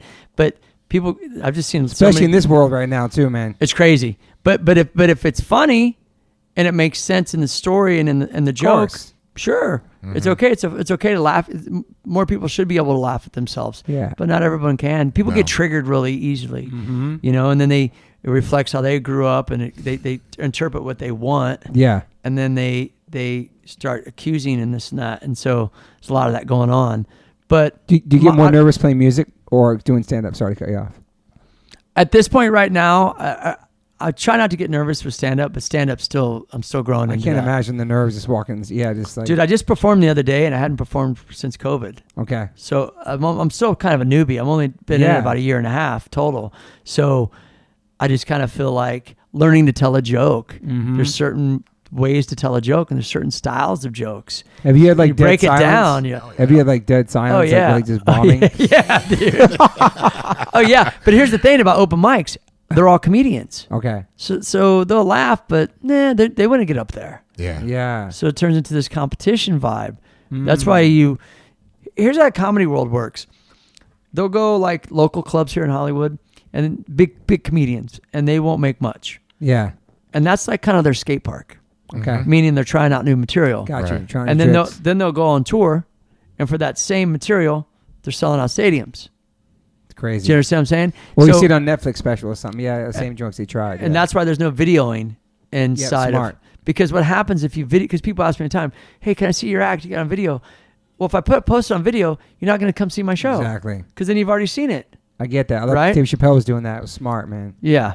All of them, even at Comedy Store, like there's no filming, Okay. even open mics, like no filming. No one wants you to film, and it's kind of a rule in that world because of that. Right. Because I'm working on new material right now, Okay. and I might have a special coming up. Okay. And here's a perfect example. I saw a comedian at that damn comedy jam Yep. that was at the Roxy. Joe Sib was there, Okay. and I saw Bill Burr there doing his act. Some of that material was on one of his specials later. Got you. So you're blowing it. You know what I mean? Yeah. Then, it's like, well, then someone posts it, it goes incredible, viral, and he's amazing. Incredible, man. But here's the best part. My buddy works at the Comedy Store. Okay. He's been there for like 25 years. Perfect. And he lets me come in, go backstage. I got to hang out with a lot of those guys. I go there and get to study. I get to sit up top and study. It's cool. I got to perform there a couple times. That's amazing. Yeah. So He's behind the not with those big dogs though. Yeah. It was like after everybody left and there's like 10 people left in the room. Like, go up there, Rick, a few minutes. Oh shit. It's still cool though. Would you ever do an autobiography about yourself or a documentary? I would love to. I think it'd be amazing. I'd love to. I started one. I tried, before YouTube, we were going to do one. I had a little sizzle for it. Yeah. And then dudes got weird. They wanted me to like get all these thousands of dollars from my sponsors to do it. And I was like, look, dude, I'm not trying to, You're such a DIY guy. I'm sure you can find a way to do it. You don't need anybody. I think you could do it it on your phone. I'm just saying, though, like, I think that'd be awesome. I think it's such an amazing story, man. Yeah. And you don't seem like Thanks. a person that has any real regrets. No, I wouldn't can tell. say. No, I don't. You There's learn. life experiences you've been through, right? Yeah, you learn. And one thing I learned though a lot too is to stop blaming other people, even like relationships and shit. Like, oh, she did this, she did that. Because remember, your subconscious mind's listening. Yeah. You're gonna end up in the same. Telling you, there's that old phrase, doing something with a different result, sanity or whatever it is. Yeah, I know exactly what you're talking And that's what competing got to me. Got you. After 24 years of competing on your bike, Yeah. I'm trying to get a different result. And that's what happens to a lot of the OGs. And a lot of them have a hard time if their whole value is competing, because the second you're competing, then you don't have a value. Yeah. So for me, I'm like, I feel like I'm kind of like in this bubble of like, I'm no growth. Yeah. And I think that's why I got into comedy, got into music, got into acting, wanted to try to utilize all the levels of entertainment, just to be well-rounded and just to keep myself motivated. Yeah. Are there some real you have some amazing moments in your career, like super proud moments of yourself and your accomplishments? Man, there's a lot. We did that. Well, I don't know where to start with that one, but like even right now, I'm stoked. Even our friendship. You know what I mean? Sure. But like I think like big things, like we did 96 closing ceremonies at the Olympics. We did a show, 8 bikes, 8 skate, 8 inline. Wow. It was an introduction to Olympics of our sports. It took this many years to get there. Yeah. Stuff like that, being part of the first X Games, but I never really thought about it. Mm-hmm. It's kind of weird. Like I'm not the guy that has like I told you earlier, like, dude, I like all this stuff on your wall. And I'm the exact opposite. Meaning like I used to hang, not that you have a lot of your accomplishments on your wall, but I did, and photos and stuff. And one day I was like, dude, I just feel like I don't want to look at it anymore. Yeah. And so when you bring something up, even now, I've forgotten about it. I just keep going forward. Oh, I love being that. in mall cop's great. Being in the movies is great. Yeah. Being sponsored, like making it to California. You know, I think my biggest accomplishments, probably my kids. Of course. You know, Yeah. passing the torch to them. Do they BMX too? No, Okay. he plays football. Okay. 5 years. He's pretty good. And your daughter, what is she into? Surf. Perfect. Yeah. It's like Max. That's awesome. Yeah. Yeah. So, Super Cali kids. yeah, like I wasn't going to try to push them to be, because I succeeded at that. Yeah. You know, so I wasn't going to be like, get out there and ride that bike. That's what I wanted to be, and I quit. And I see that with football. Some of these football dads, bro.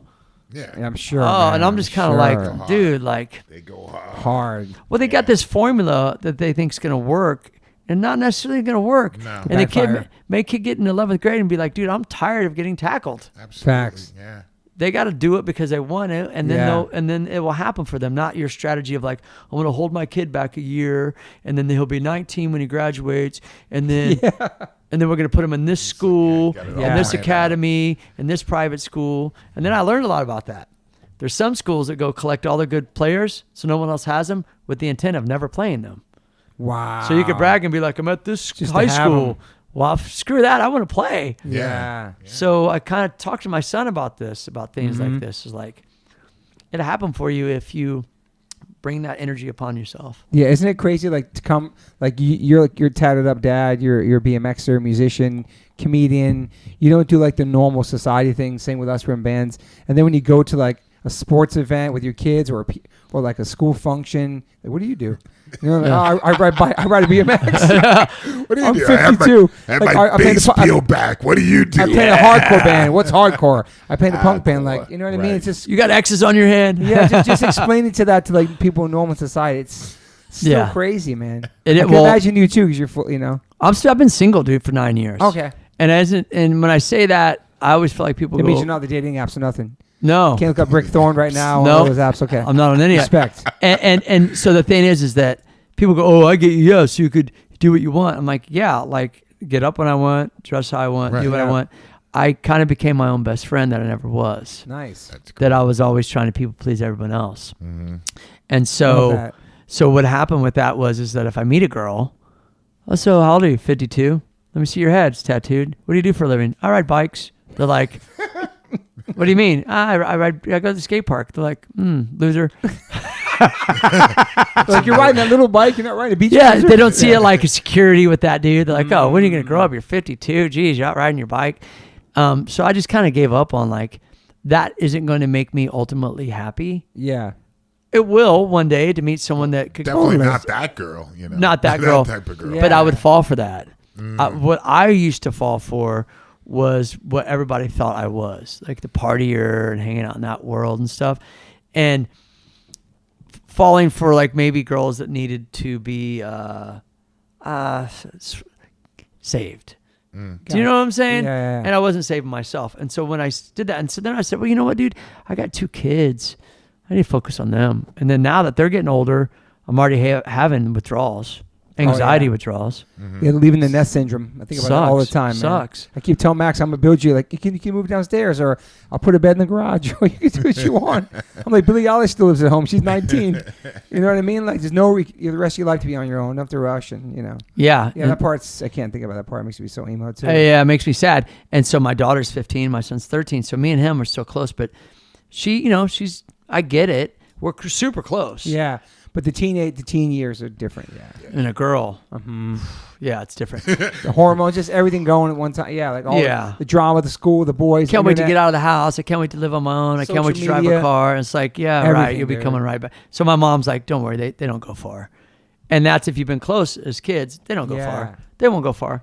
I mean, Yeah. you know what I mean? They don't have any resentments towards you because Right. you were there and you loved them and you took care of them. Yeah. For me, I'm like, okay, my kids get older. They move on. Excuse me. And then who am I going to spend my life with? Follow me here. It's fucked up thinking about that shit, man. It sucks because when they go to their mom's a couple days, first day's kind of hard. It's hard. Second day gets better. And then I start thinking like, this is what my life would be like. Yeah. I'll go ride and I'll go do my thing and see my brother. Like, it's pretty quiet around here. Yeah. It sucks. And so I've enjoyed the ride with them, but they would be my biggest accomplishment in life. Totally. But my point is that like, I said to myself, what am I going to do? And that's why I'm positioning myself with the artwork, with the comedy, with the music, with still riding, with the TV, with all. Of course. So I could just, make money doing what I like to do and be there for my kids when they need me. And then that way I could go back to living the life that I put on hold to raise them. I quit touring. Yeah. I have no family out here. So here's 2 kids. At one point in time, I had them 100%. Yeah. I can't tour. I'm watching all you guys do all your stuff. And it was hard. You're like, wow, man, I want to do that. I've done that so long. I had to stop. Okay. So I did that. And so now that they're getting older, I'm like, okay, well, I'm still in shape. I'm still doing my thing. I'm gonna tour again, And because tour life it's hard when you have little kids. Yeah. Your family's all back east? I mean, Midwest? Yeah, Kansas City. Okay, they're all out there. Yeah. So, I think of those things just because, like, I'm always trying to think ahead. Someone always said, think where you want to be in 5 years. Think where you want to be in 10 years, that kind of thing. And then honestly, bro, to be honest, if I live to be 100, half my life's over. Yeah. Have I done enough? It's true. Don't feel like it. Yeah. What do you think motivates you, man? I don't know. You nonstop, because it can't be like, I have no idea. I'm gonna ride until I break all the bones in my body. Well, I already did that, so I'm gonna ride till I'm fucking 70s. I just hope I'm not You know what I mean? I hope I'm not a ghost. Because ghosts can't let go. Interesting. Oh, dude, we've encountered so many ghosts. You guys have? And in the hills and these old houses, riding the pools. You've seen them? Yeah, we've seen some. Wow. Okay. Terrifying. That's scary. No, it's a shadow, bro. I saw this one. It was like a shadow. It was like a silhouette. I went on radio show and talked about this. And a lot of people were like, could identify. A lot of people were like, crazy. Really? You've hit your head. Have you ever had that, Toby? What? Seen some stuff? Seen or felt stuff. Really? I've seen something before at somebody's house. What happened? Tell me. It was just like a shadow. It was a shadow that wasn't really a person there. It wasn't your shadow. That's it. Have you seen some stuff? No. I've been waiting to see that, aliens, anything that I've been like, yo, that's... I haven't seen aliens. I've never had anything like that. I was at somebody's house that was supposedly had something there. We knew that was going to be there. We might see something. You know what I'm saying? You don't think it was like, mental? Like it was put in your head? Man. I mean, because I honestly asked because I want to see some stuff. I just never had that experience, but I've had relatives, other friends of mine that have told me specific stories about their encounters with. Yeah. Well, energy doesn't die. It goes into something else. True. And so if you can't let go of something, a house, possessions, or if you're murdered, obviously you're going to be angry because you didn't want to die. Yeah. Okay. And you weren't ready to let go. All right. Okay. So we went to this one house once. Okay. I'll tell the story real quick. I know we've been talking for a while. It's all good, bro. Okay. And she's like, check out this pool. It's sick. Normally we go to pools. I don't go in the house. Very rarely. Yeah. To be honest with you, unless like there's nothing in the house, and there's obviously like in this house, there's nothing in the house. Okay. There was all the drywall was gone. It was just 2x4s. They were tearing it down. It didn't have a sign in the front. It's gone. Go around back. I look at the pool. I realized what needs to be drained a little bit, and so I wanted to shoot a photo of the pool, but make it look like I was inside the house. So I leaned in the window. All the windows were busted out, and I leaned back to shoot a photo. And as I leaned back, I like saw a shadow, like a ninja. Like what? Like a shadow. I was like, yeah, that's a ghost. I turned around and started walking away, and a radio came on. No lie. There's no power in that house. I don't know. Ask me where the hell the radio came from. Wow. So I told some friends and said some shit online. Me and my buddy went back to look at the pool. He went to shoot photos of it before we drained it. He went in the house. He said there was nothing in the house, but upstairs there was toys in the kids' room. Kind of odd. That's scary already. That's like I'm looking at him. I go, hey, Jeff, in that window right there, there's a ghost. I see him right now. Saw him. Black silhouette, just there, like a ninja. I'm telling you, bro. Wow. And he's on the other side, and he just froze. I go, yeah, maybe we should leave. I did some research. This dude was a famous writer. History, family of film, directing, writing, screenplays, yada, yada, yada. Big shit. Damn. So we went back. Now it's about 3 or 4 of us. Pool's drained. Well, not drained, but didn't completely drained, just to need to be bucketed out. It's a little bit of water. My buddy threw his bike over the fence. He goes, dude, someone's in the house. I go, no, that's the ghost. Skater hit me up, but went there. Oh, I saw the ghost. So I wasn't crazy. Wow. Someone else has seen it.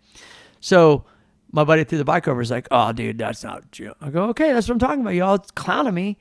So this is what I learned. We went on back. I was getting ready to ride, and I said the dude's name and who he was, and I felt something attach themselves to me. Really? I swear to gosh. You said his name out loud and said, on my back. I felt like something was pushing me out, like a weight on my back. I wasn't making it up, dude. I have no reason to go, oh, my back now. I said this guy's name. Wow. Because I didn't know anything about ghosts attaching themselves. Me either. When you call upon them and reveal a ghost, they can attach themselves to things. They can attach themselves to jewelry. They can attach themselves to a lot of things. Like a Smeagol, all that stuff. Wow. That's all. That's all lesson learned in that stuff. It's like, the possession of something you can't let go. And so I believe that he was trying to push me out, and I didn't ride. I couldn't ride, but you don't understand. Like, I felt like there was 200 pounds on my back. It was crazy. Holy shit. And the second we left, It's gone. I didn't ride at all. I felt like I would have crashed. Wow, man. So we've had some weird stuff. And so we looked closer, and there was like yellow caution tape. It's a crime scene, man. Something went on in that house. Is the house still there? It's gone. Really? Yeah, and that's the tripped out thing. Is like, okay, so where's this ghost go now? I know you're gonna laugh when I say it's a homeless ghost, dude. Yeah. But I lived in the hills forever, and they float in there, bro. You could feel something, man. You got nowhere to go. Energy isn't going into anything. There's definitely some That's different insane, energy. man. The house I lived in Beverly Hills for 10 years was haunted. Is that the one with the pool? Yeah. Yeah, I remember the house. Yeah, that house was haunted. This lady came by one day. She was like 80. She goes, I grew up here. I haven't been back since I was 15. I was like, what? She comes in this room. And it's the same room my daughter used to look at the corner and smile. And I was like, and we'd hear shit walking up the steps. I'm like, it's just haunted or something. Wow. She goes, yeah, my dad died in this room. I'm like, there it is. Holy shit. So then she left, and we didn't hear footsteps anymore. I thought, this is before I Maybe know made what it down with her or something. Yeah. And she's like, yeah, the ghost is cool. He's at peace. No, there's nowhere to go, dude. You got nowhere to go. Wow. When I was moving out, there was nothing in the house, bro. And I was carrying boxes down, and I heard walk on the roof, like 2 a.m. Not a squirrel. He was back. What? And I said, hey, we're moving out. I started like talking to him, but he wasn't responding. I walked out the door, down to the carport. My door slammed. Crazy. It's real stuff. Holy shit. I mean, I can go on and on and on and on about those. And I don't not believe you either. You know what I mean? Like, That would be a way. But so many people go, dude, you hit your head. I'm not trying to be intuitive with spirits or some shit. Right. I'm not trying to tap into that. I just instinctually, when I feel something.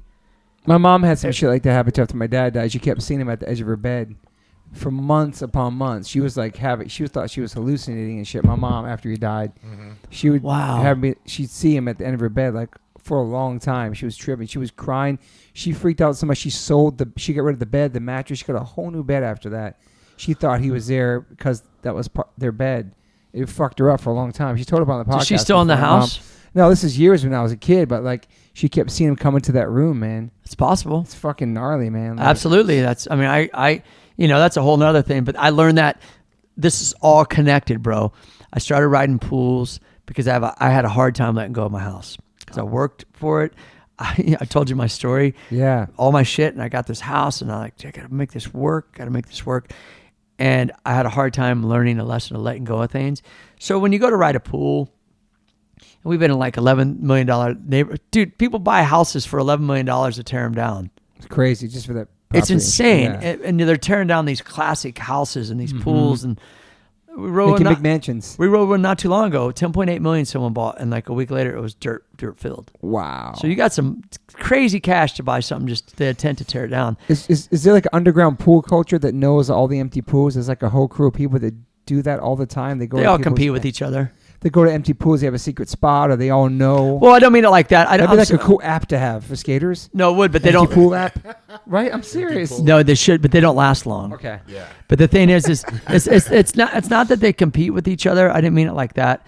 But the thing about pools is, let's say I'm looking for a pool, and I spend 3 hours on Google Maps. I want to find one. I don't feel like driving around, and then I'm like, this one might be empty, and you drive to it, and it's an hour and a half away, and then you realize, damn, like okay. but I got to dump it. That's a whole nother day. And I got to make sure it's okay to ride and I don't get caught. Let's dump it, clean it out. Yeah, sometimes you got to clean it out. Not all the water, but if it's rainwater.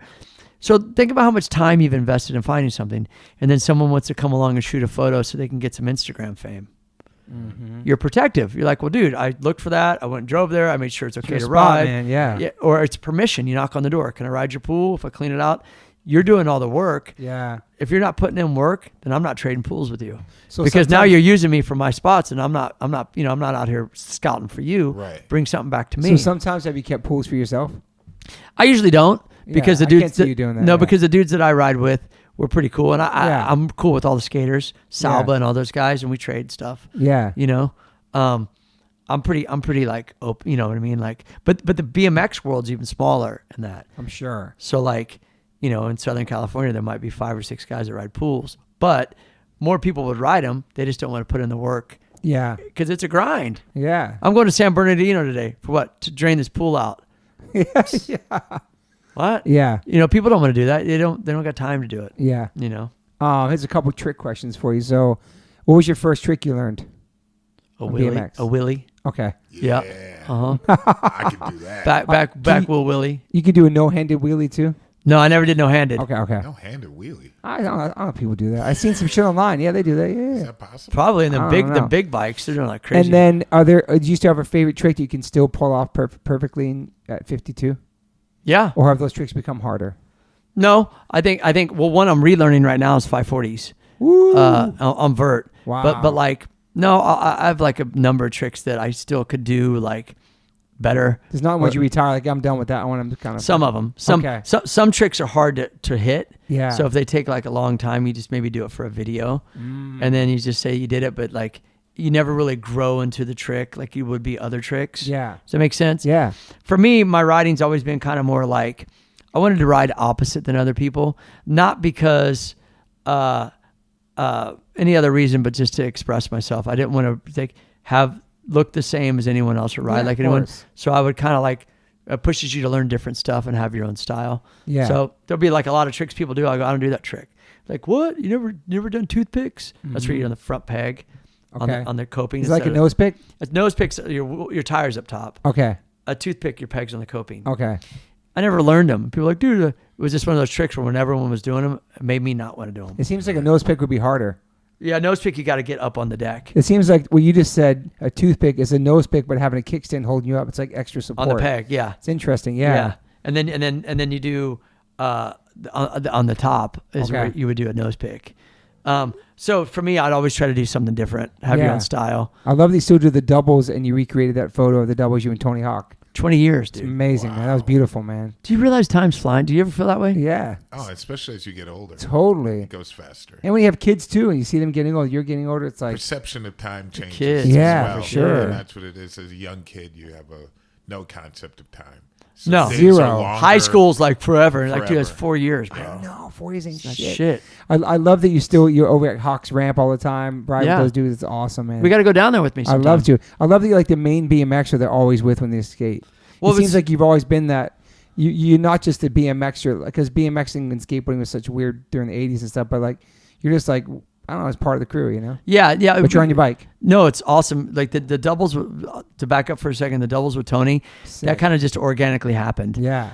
Like I was going down there riding and I had to road vert. I had to relearn riding vert because riding pools is way different than vert. Yeah. And then not having a vert ramp and not really many BMXers ride vert. So go down there, you're with Tony and it's like your own little world. And he's like, you want to do doubles? And our first doubles were side by side. And then he's like, I'll go underneath you. But the way he did it, not in the photo, but the first time we did doubles is I went up, he came from behind. So I didn't see him. I just had to trust he was going to go underneath me. And then I did an air over him, or he did an air over me. And then he's like, I'm like, hey man, you think our buddy Chris could come shoot doing doubles? I'll do a grind under you. So we had the photo, and I got a photo of me doing an air over him doing a grind. So we had these two photos, and we're like, which ones do we want to make to sell? And we made 1,000. Oh, that's sick. To sell, limited edition. It's what he's doing right now. He's doing that with Christian and Soy right now. They're doing double thing too? Yeah, they'd never done doubles before. They were competitors against each other. I know. So they got a doubles card right now. Okay. Where it's a Soy going over Tony. Oh, wow. And I saw him practicing the other day. I think I saw a video, yeah. Yeah, and what sparked it is Steve-O did a double wall ride with Tony. I saw that. And so during COVID, it's like we're trying to be creative to make cool money, shit, like all of us. And I saw him do that card, and then Jack Black did a card for Tony. Saw that. And so it just kind of happened going down there riding that I'm like, hey, Tony, Chris shot this photo. They turned out great. You want to do this card? He's like, yeah. And so we did 1,000 of them, so it turned out. But that wasn't that was never the motive. It just kind of organically happened like that. And so you became more creative during COVID for sure for you. Absolutely. I saw you out even nonstop. You always riding your bike. You're out there in the mix, bro. Yeah. Yeah. I mean, I didn't stay home at all. Did that change you at all, the COVID lockdown, or learn anything from that? Or no, because I'm already close to my kids. Yeah. I spend so much time with my kids. And Jesus, Max, come on, the house to ruin it.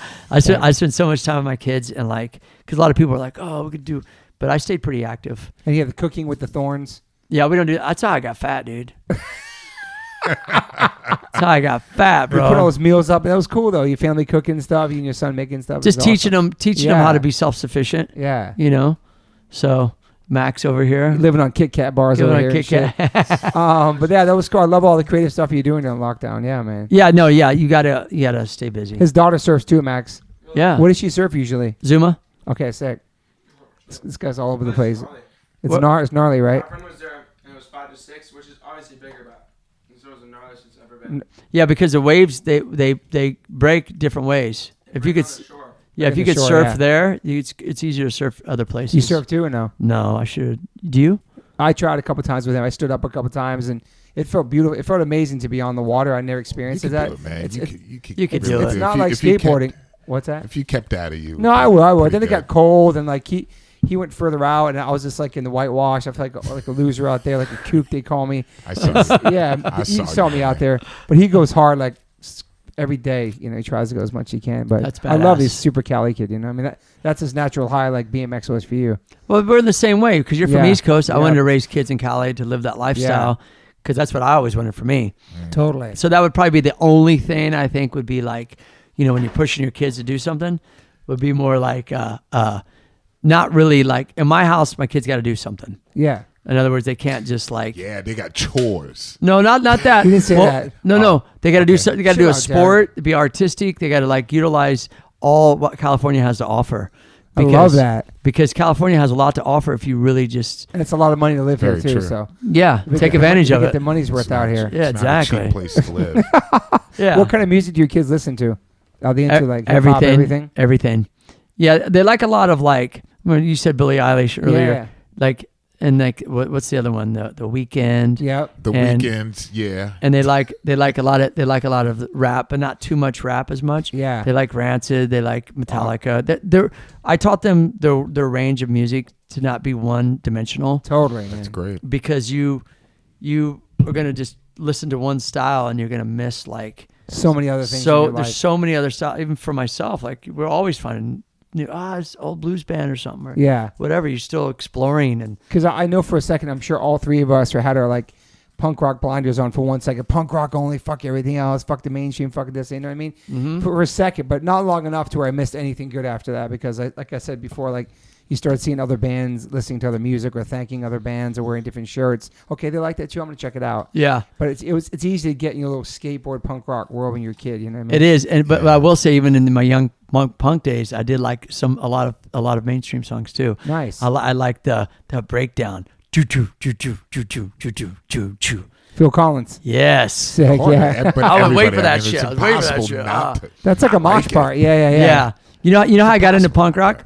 I fell asleep on my mom's couch. I woke up to use the restroom. USA Network used to have this thing called Night Flight. Know all about it. Suburbia was on there. Yeah. Yep, Suburbia. But guess the one that got me in the heart of Another State of Mind. Another State of Mind. Great, and I woke up to take a piss, and I was like, "What is this?" And I stayed up to watch it. And after that, I was like, "That's what I want to do. Incredible. I want to be involved. I want to be involved in that music scene." You had a Mike Ness vibe for a while. Yeah. When you had your hair, you had that Mike Ness when vibe. I used to have hair. We call people like that the lightness of Mike Ness. Yeah, there you go. Like you had that vibe, man. You know who taught me how to do I didn't even know how to do a pompadour on Warped Tour. You know who taught me? Who? Mondo from Royal Crown Review. Oh, wow. He's like, no, come here. I'll show you how to do. He's like, make sure no one's looking. Like, I go, how did you get your hair to do that? I don't understand how to do that. You had the hair, bro. You had that like pretty boy. I did. You had that for a minute. Shit for a while, yeah. Well, I was coming from Missouri, and I was like, well, I could buy a classic car and it won't rot out. And I got involved in that for a while. No winters and shit. Yeah. And Salt on my car. I interviewed Mike Ness for Fox TV once How'd it go?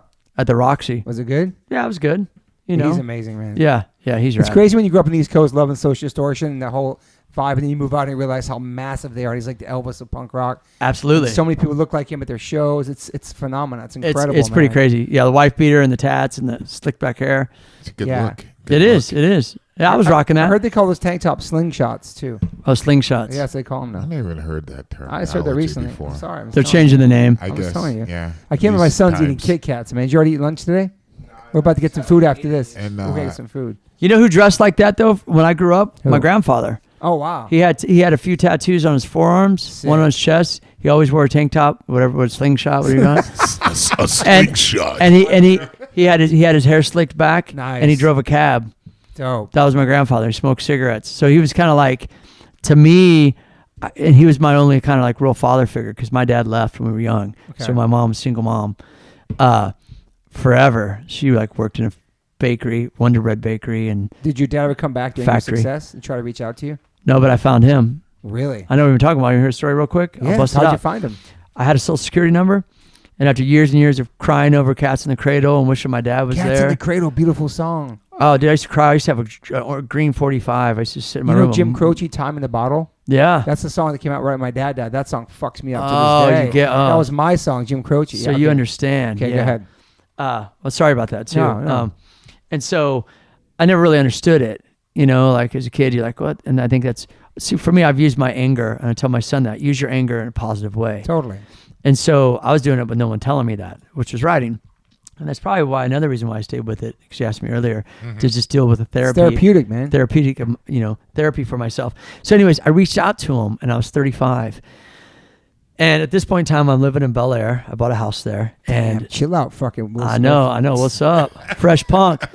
And fresh punk of Bel Air, dude.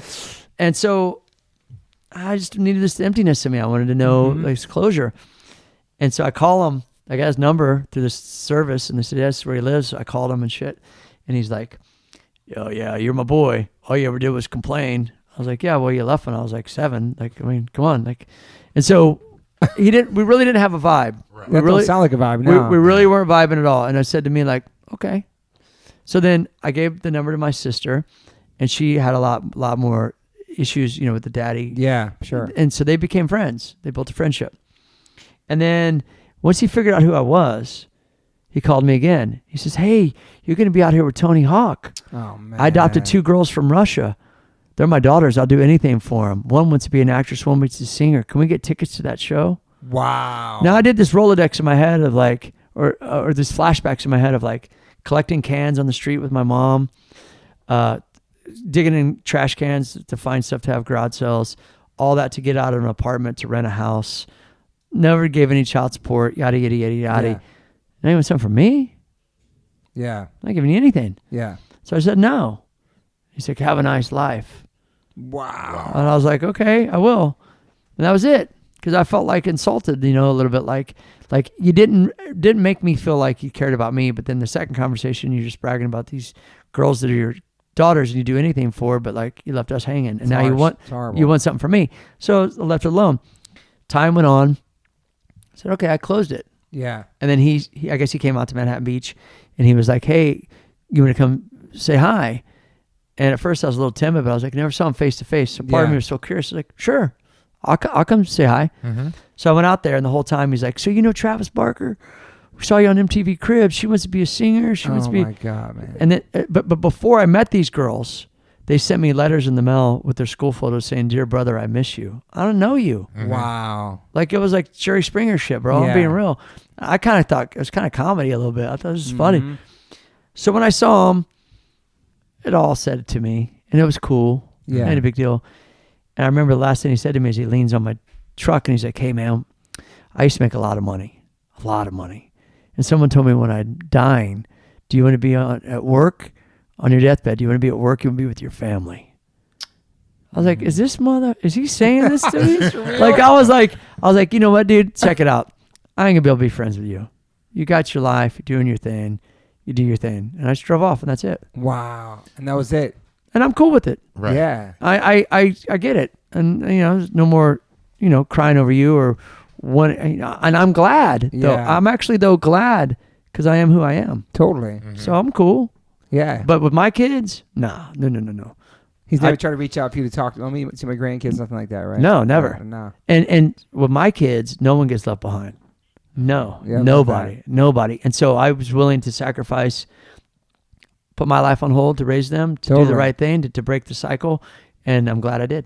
Me too. So, it's amazing. And you've man. done the same thing, And yeah, you, man. do you have kids too? Yeah. I Yeah. have one kid, and he's 12.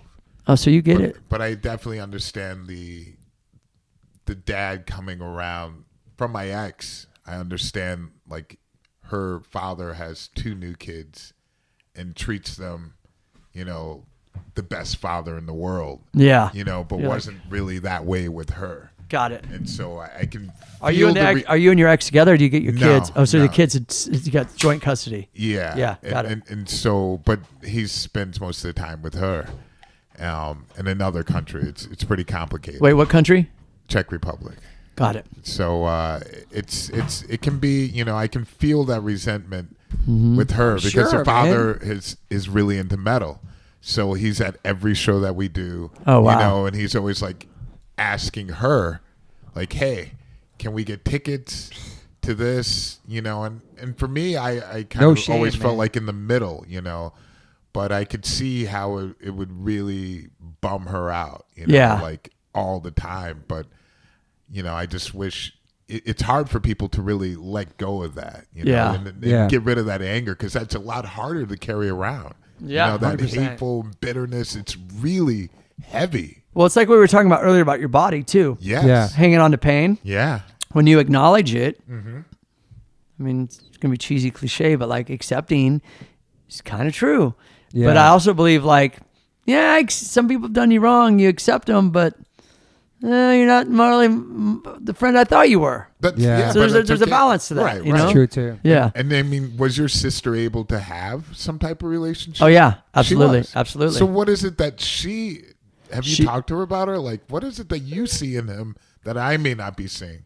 Well, she passed away actually. Oh, No, man, it's I'm okay. sorry. She passed away. If I'm 52, it's been over 10 years. Oh wow. man. Yeah, and so for her, I was gonna say that earlier, but I didn't want to be, But she built a relationship with him Okay. before she passed away, Gotcha. and honestly, if I can get anything out of it, I'm glad that happened Right. because my sister unfortunately made a lot of bad choices, Mm-hmm.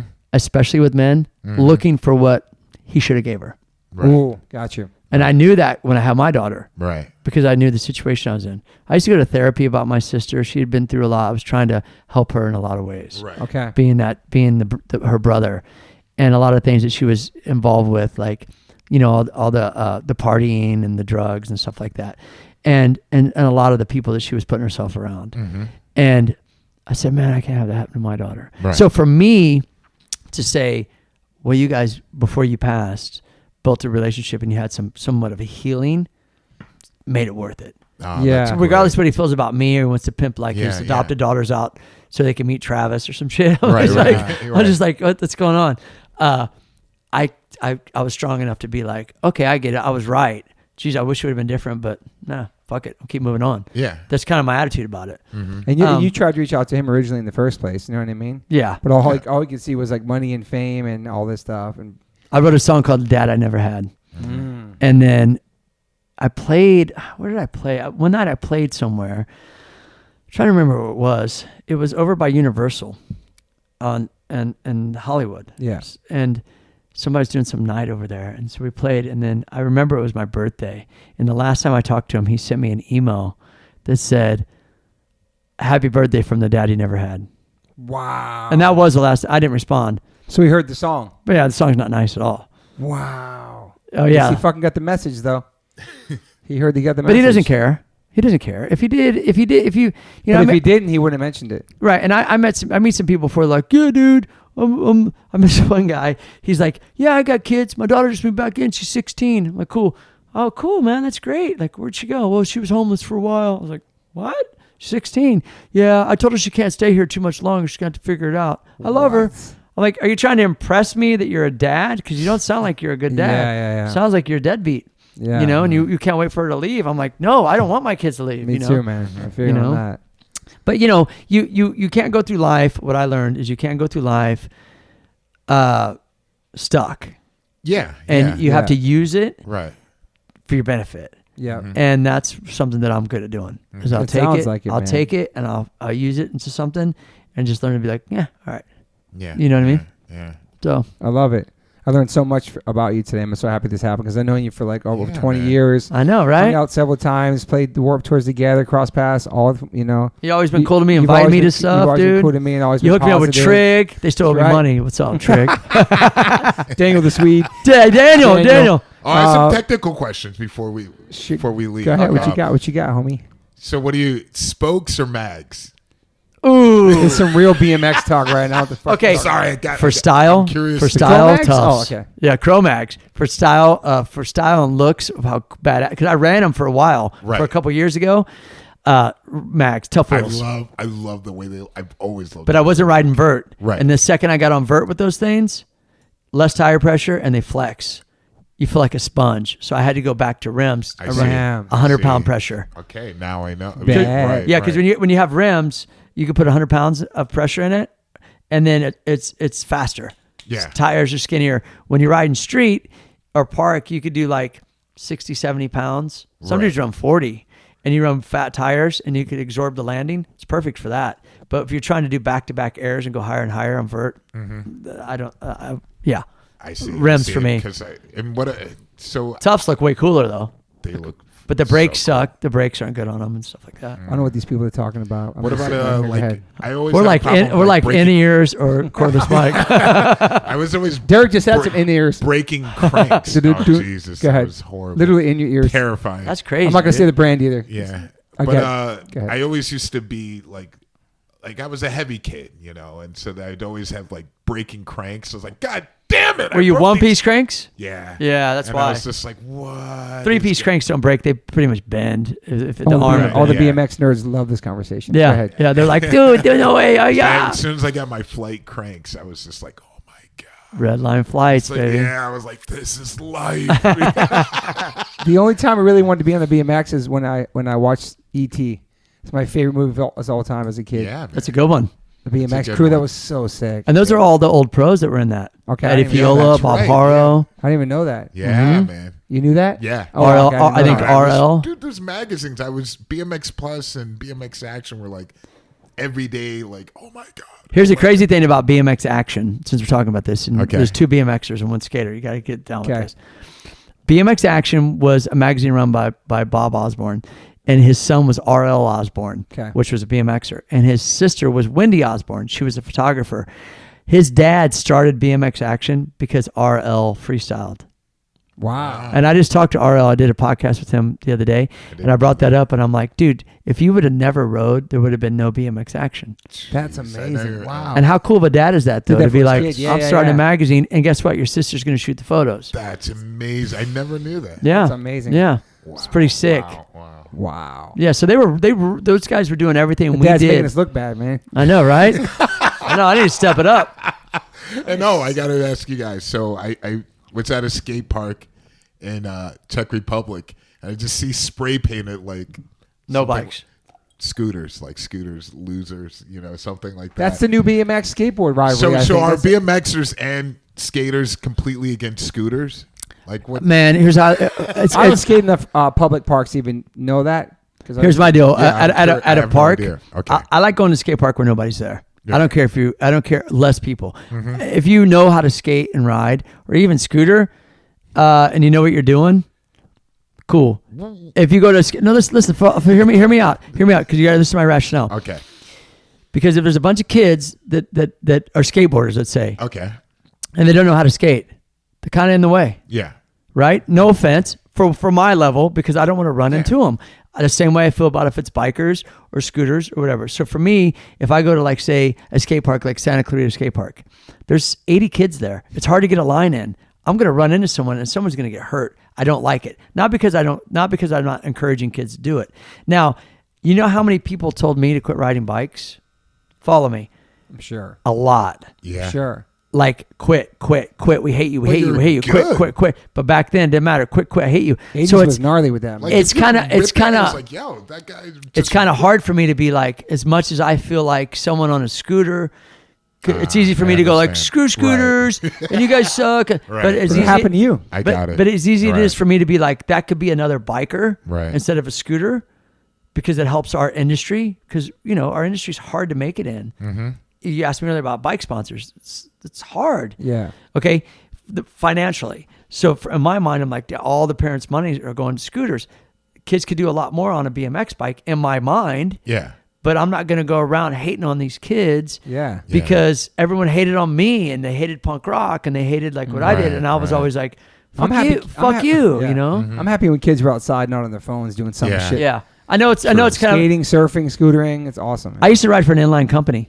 Me, Dave Mara, Mike Escamilla, and Dennis McCoy. Follow me. It was called Senate. And we started doing shows where it was inline, skate, and BMX. It was like me, Mike Frazier, Arlo Eisenberg. Shout out to Mike Frazier, man. I love Mike him. Frazier, yeah. And so that's when they were crowding all the sports together. Right. We were making no money. Right. And they offered us like after Airwalk's paying me $300 a month. And now Senate wants to pay me $300 or $400 a month. I'm like, dude, I'll take it. Yeah. And so for a year or two, we wrote for Senate, and everyone hated on us. So I was like, dude, I'm not busting tables anymore. So Right. that would be my only, like, some people are like, you're a sellout. Fuck you, Olive Garden. You suck, yeah. We worked at Olive Garden. He's like, I'm done with Olive Garden. He did it Yeah. already. So, How but many fucking olives can you take? But, man? but even the inline world, bro, check it out. And I said this back then, and I'll say it again. It's just me. I try to do unto others things that have been done to me. Right. And Love that. and when everyone was hating on inlining and stuff and saying they suck They're and this hating and that, hard. it's like I knew a lot of the top pros that were cool, and we would travel and tour together. So my perception was like, I don't care at the inline. Yeah. Do what you want. Some of those, Yeah. some of the dudes are doing some gnarly shit on vert, but Yeah. like, I just always think like what people would tell me. I get love it. that. Yeah. You know? And also shout out to Olive Garden because they have some good salads on tour. There's some vegan From the options. pasta we make to lasagna we bake, boom, boom, boom, boom. We're wishing you a Not for happy nothing, birthday. I think Olive Garden should be your life sponsor, bro. You worked there for that many years? How many years you worked there for?